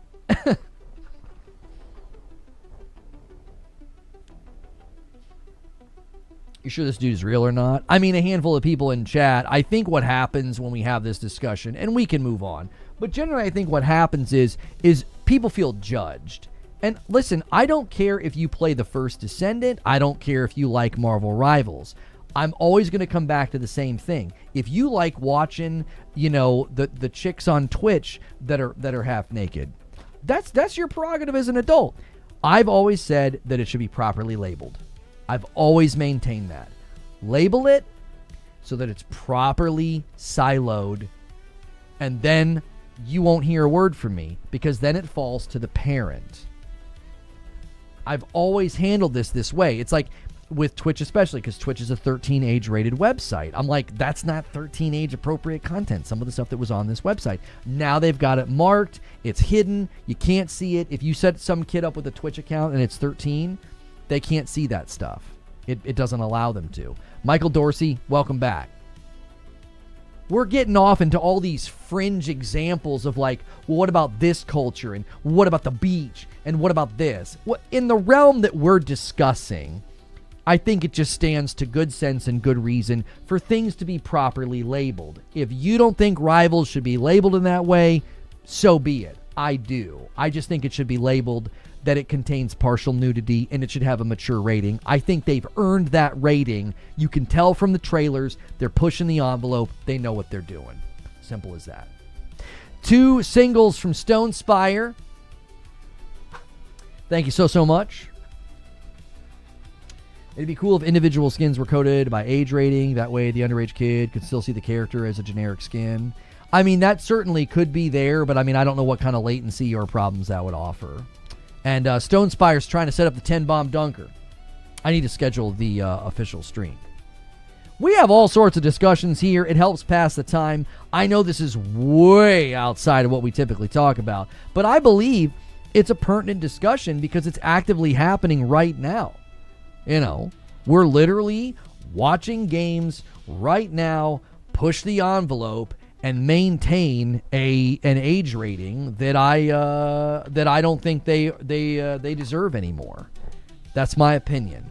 I am not trying to be Mr. Censorship, and I'm not trying to be Mr. Puritan. I'm trying to have games appropriately labeled for the sake of children and what they should or shouldn't see. You don't like that? So be it. You missed my renewal? Oh, I missed one? Did I not thank Danny for 52 months? I thanked Michael Dorsey. I'll add it. No, I thanked Michael. I know I did. Did I not thank Danny?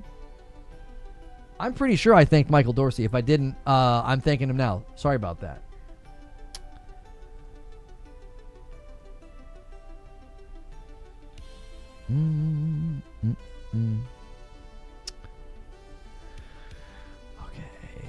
Let me get this new stream scheduled. We'll go over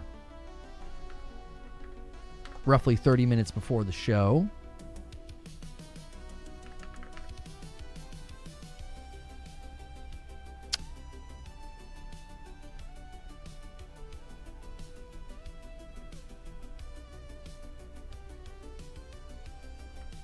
Okay.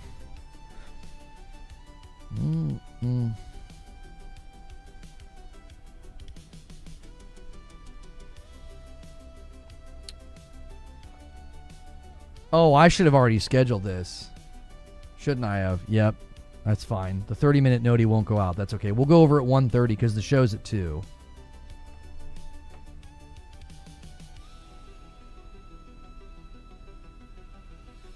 Yeah, even Roblox, for sure.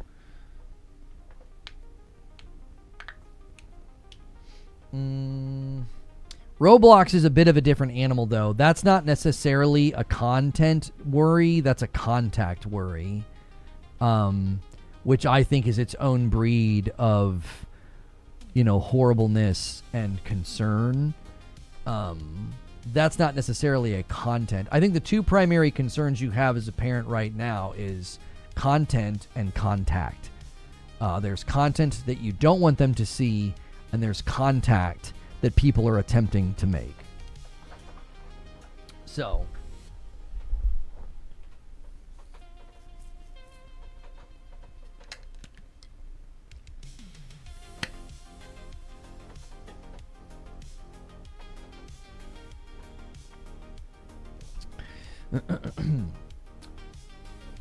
what game was Lona referring to?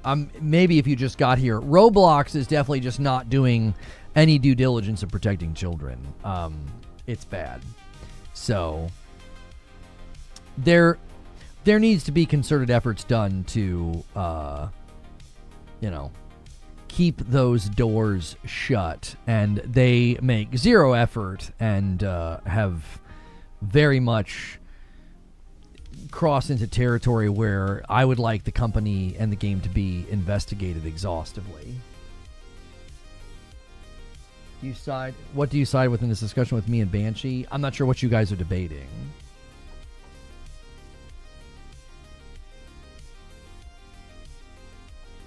I'm saying it doesn't belong in video games. Let's stay on topic. Yeah, I mean, we got off into tangents and into other scenarios, and I think it's because people are trying to find a way to be like, it's a lot of whataboutisms, and that's why I always come back to the idea of like, this isn't about going to a public beach where there's an expectation that I have of like, okay, we'll have to just be aware, it might get a little risque here. Maybe we could move or relocate. Because I want my kids to, not to see those sorts of things. Games have an age rating so that parents can make an informed decision, and I don't believe that is being handled properly with some of these games. Did you see my last? Is there anything at Gamescom you're excited to see or any world premieres? I mean, I've been super, super out of the loop over the weekend because my friend was in town. So I didn't even really look to see like, are there leaks, are there rumors, what's expected to be here. So I don't really have a list. Yeah.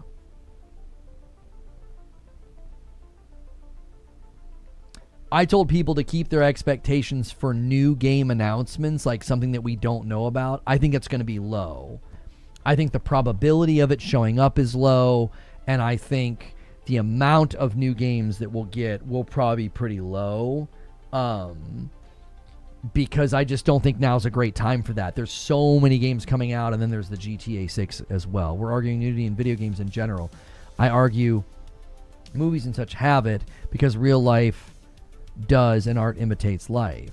Well, so video games are art. I believe all forms of art imitates life, yes. Whether it's a movie, a TV show, or a video game. But we properly label it so that the consumer and the adult and the parent is properly informed about what they're going to see. Like, if I'm really excited to go see, my wife and I watched Disclosure Day. We didn't like it, okay? Now, if I'm excited to see this, I think, it's going to be sci-fi, Spielberg, blah, blah, blah. And then halfway through, it turns into an explicit, very, like, almost like pornographic show, or I'm sorry, movie. I'd be a little upset. I'm like, whoa, you didn't tell me this was in here. I don't really want to see this. So like whenever we go to watch a movie, we check the rating. We're like, well, is this going to have stuff in it that we don't want? Like if it's extremely violent, Madam doesn't want to see it. She just doesn't like that kind of thing. So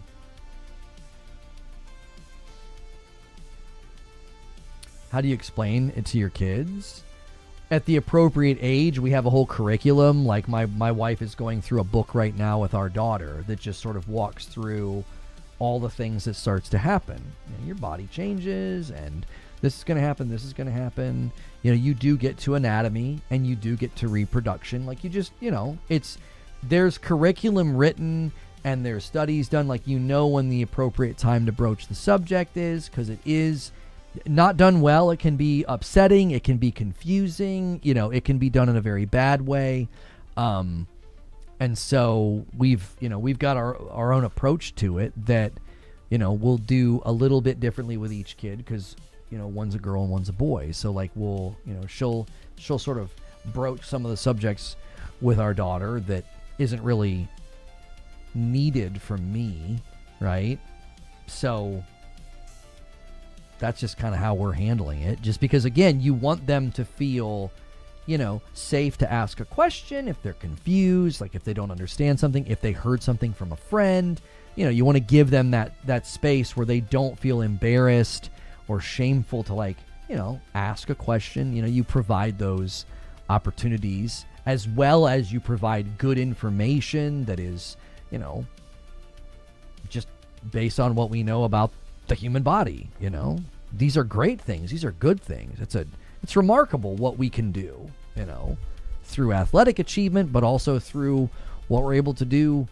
Just making another person is incredible. Like, it's kind of cool, but you want to do it in a way where it's more like celebratory and like, oh, this is so fascinating, and not like upsetting and embarrassing or whatever. Like, it can be done in I think, a really good way.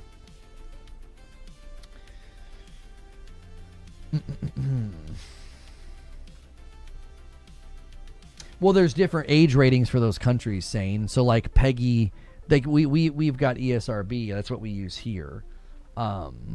So, what do you think of the YouTube changes with the view counter? I think at one level it could be helpful to say, hey, I'm getting this level of reach as a YouTuber. So, like, if it automatically starts playing or they watch for a few seconds, what's going to end up happening, though, is view counts will naturally just sort of go up on their own. Which you could approach a potential sponsor and say, look at all of my, you know, average view counts. I think sponsors are going to have to recalibrate their expectations of, well, this guy's averaging this much viewership, we're going to get this much exposure, which could lead to this many conversions. They might have to recalibrate their expectations, because a lot of people aren't, like, let's say on the whole, I'm averaging right now when I upload a video anywhere from 5 to 10,000 views. And let's say this new thing goes out and I start averaging 10 to 15,000 views. Well, you have to ask, are those upticks in views people that are even getting far enough into the video to see a sponsored segment? So sponsored opportunities are going to have to start to recalibrate. Like, if everybody's viewership starts to go up, that doesn't mean that the sponsor is going to get a greater return from everybody that they work with. So then, oh, well, we can pay you, oh, wow, you're getting such great, you know, average viewership on your videos. We'll pay you this much for a sponsored segment. A portion of those views are being counted, and they're not even watching the video. They're like watching 5 seconds, or they're watching it, you know, like it auto plays on their dashboard or something. Well, the sponsorship opportunities are going to have to recalibrate, because that's fundamentally what's going to happen. Is like, people are going to start to go to their potential sponsorship opportunities and say, oh, my average viewership per video has now gone up, and da-da-da-da-da-da, and this is my reach. And the sponsors are going to think, oh, well, we should pay them this much. Well, those views are at some level inflated by viewership that might not even get to a sponsored segment, if that makes sense.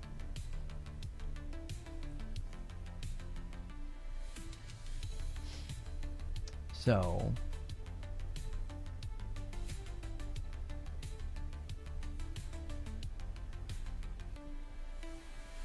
all the answers I'm getting here are still not justifying the existence of it in a video game. I'm all up for a debate, but using Game of Thrones and the character design doesn't work. I think video games are in the same category as TV shows and movies. It's going to have content, and the content should be appropriately labeled. That's it. I think that's the easiest way to approach this. We don't have to get into a philosophical discussion or a moral debate about the human body or any of that. Just have it appropriately labeled so people know what's inside. That's all you got to do. Like, we're getting out into the tertiary issues of like, well, is it okay if this? What about this? What about this? It's the same. It's the same as anything. It's the same as a TV show. It's the same as a movie. It should just be properly labeled. Like, this game contains this. Done. Thank you. I know. I'm properly informed now. Thank you very much. That's all I need. Reforge, quick unrelated question. What songs and what artists did you use in the end of yesterday's stream with the topic GTA 6 leak get crazy blood was dope? What songs? They're just like AI generated synthwave songs I made a long time ago, and I downloaded them to my hard drive so that I don't have to worry about claims, because they're nobodies. So Banshee, I'm sorry, SSJ Havoc. So you agree with me that as long as it's properly rated, it shouldn't be outlawed or not allowed in video games at all? Yes, I'm very much against the censorship of content as long as it's properly labeled. Now, within reason, there are fringe cases that I would say that should not exist. I think there are obvious things that should not be created. If you create a video game where the goal of the video game is to do abhorrent things to, I don't know, children, that game shouldn't exist. There's a level of propriety that we should have, like, just within reason. If your game wants to get very explicit or violent, I don't want to censor your ability to make that. As long as it's properly labeled, that's fine. I believe within reason. I believe there are lines that can be crossed. There are bright lines here where there should not be games where, I don't know. All the examples I can think of are so far over the line, but I definitely think that, like, there is a line that you can cross, but I think the average dev probably is not going to try and cross that line. If you want to have a game that's all about, explicit stuff or violent stuff, man, you do you, boo-boo. Just properly label it so people don't see it by accident or consume it by accident, like with a trailer or something. And then also it should be, restricted within the age limitations that we've deemed appropriate for, like, if it's majorly explicit or if it's very violent, then it should not be, consumed by minors. So I am very much against, like, censorship of, like, oh, you should not be allowed to make that. No, let them make it within reason. It's sort of like the idea of, within reason, I want you to be free to say what you want, so then I'm free to say what I want. I want that blade to cut both ways, but it has to stop short of you can do and say whatever you want. We know that there are limitations on that, right? Like, there are limitations on that. Like, I want you to be able to be free to walk into the public and say, what Lucas believes is BS. Oh, I want you to be able to say that as loud as you can so that I can respond as loudly as I can. I want that blade to swing both ways.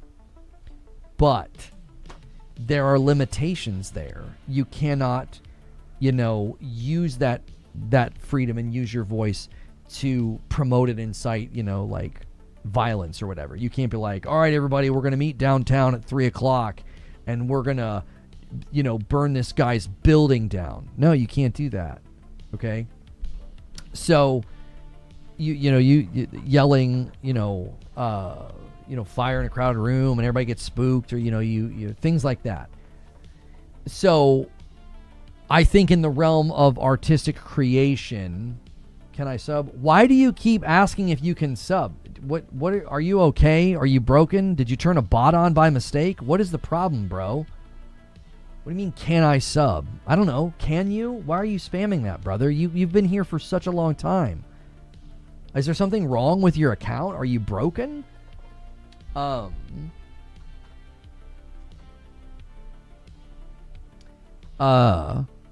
yeah, within artistic expression of like writing a book, telling a story, making a movie, making a TV show, or making a video game, within reason, yes, you should be able to create whatever you want. Yes.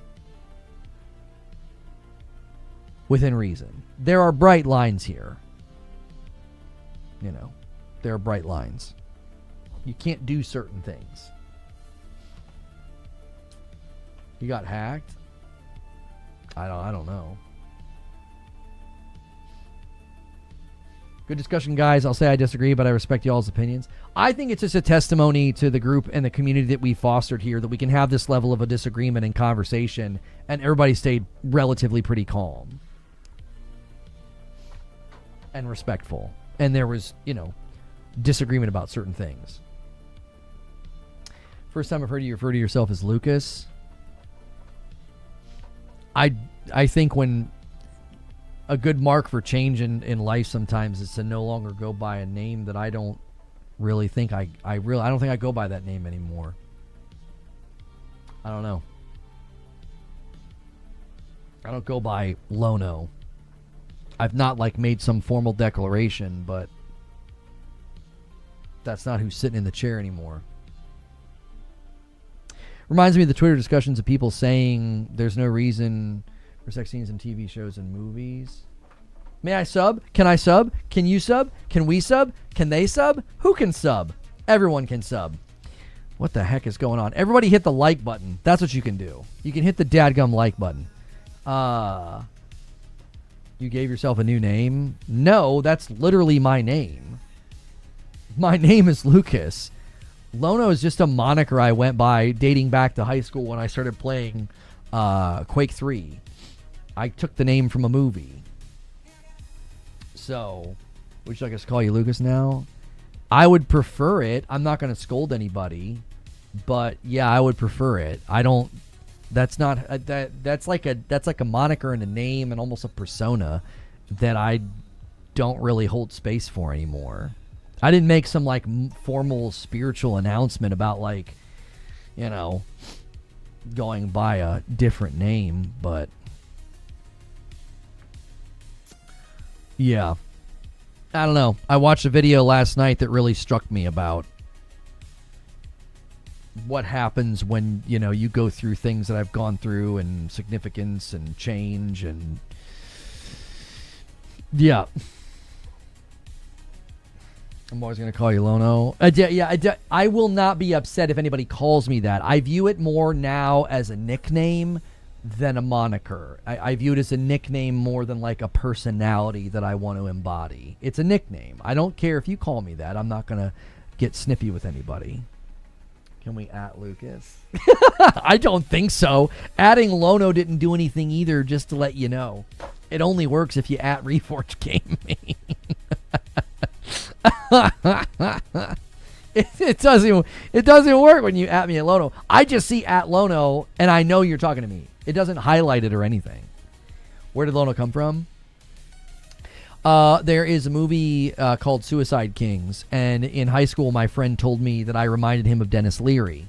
If this might surprise you, I would go on long-winded rants at the lunch table, and he was like, "You remind me of Dennis Leary so much." And so I watched that movie, and I thought the name Lono was so stinking cool. I just started using it whenever I would play Quake. I used it when I made my gamer tag for Xbox. I've been Lono since, 1999.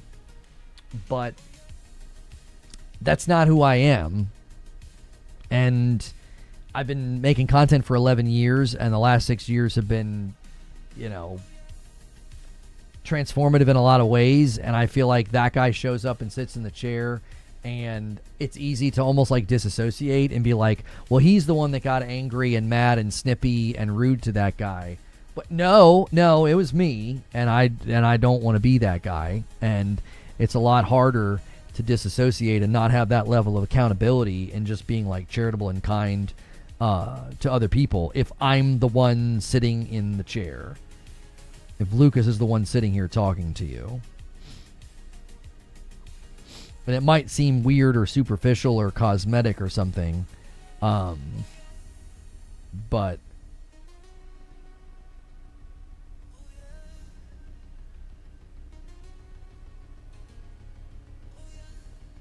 it's weird. I don't need that, I don't think. Long rants? No. Lucas reminds me of that lime powder that gave my friend stomach ulcers in the 90s. Huh. I don't remember that. You mean to tell me that Astrocross isn't his real name? I used to go by a nickname back in the day, and I had parents and friends think that was my real name. I've had people think that that's my actual name, because it kind of is a name. Yeah, it's not like Astrocross or, Rageman 5000 or something. It's like Lono sounds like a first name. It is. Listen, I'll readily admit, I've always thought it was a pretty cool name. I was like, that's pretty cool. A lot of people go by really goofy names in these places. So, more power to you. I'm following what you're saying. Completely understand. Pivotal moments in people's lives, sometimes they're given a different name. There's a name change. I'm not changing my name. I'm shedding one in a way. So, all right, we need to switch gears, though. We are going to go over to a new stream. There we go.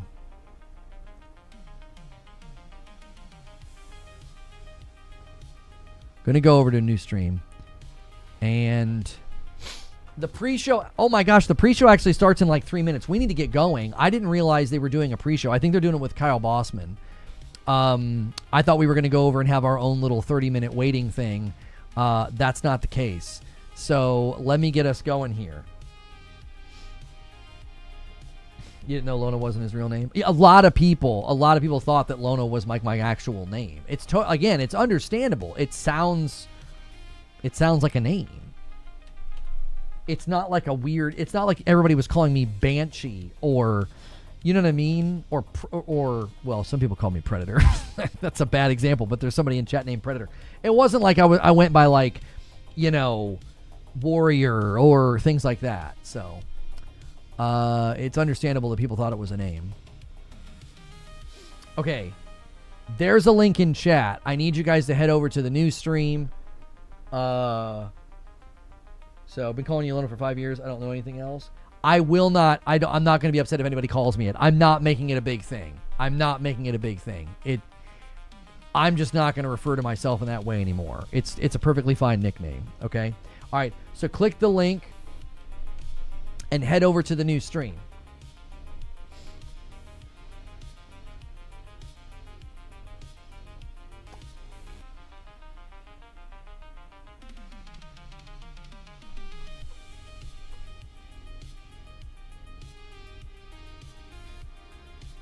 Thank you so much for checking out this video. This is going to be my official co-stream of Opening Night Live for Gamescom. You'll notice there's a pre-show starting in like 1 minute. Now, if you want to skip past the pre-show, fast forward, 30 minutes or something, roughly.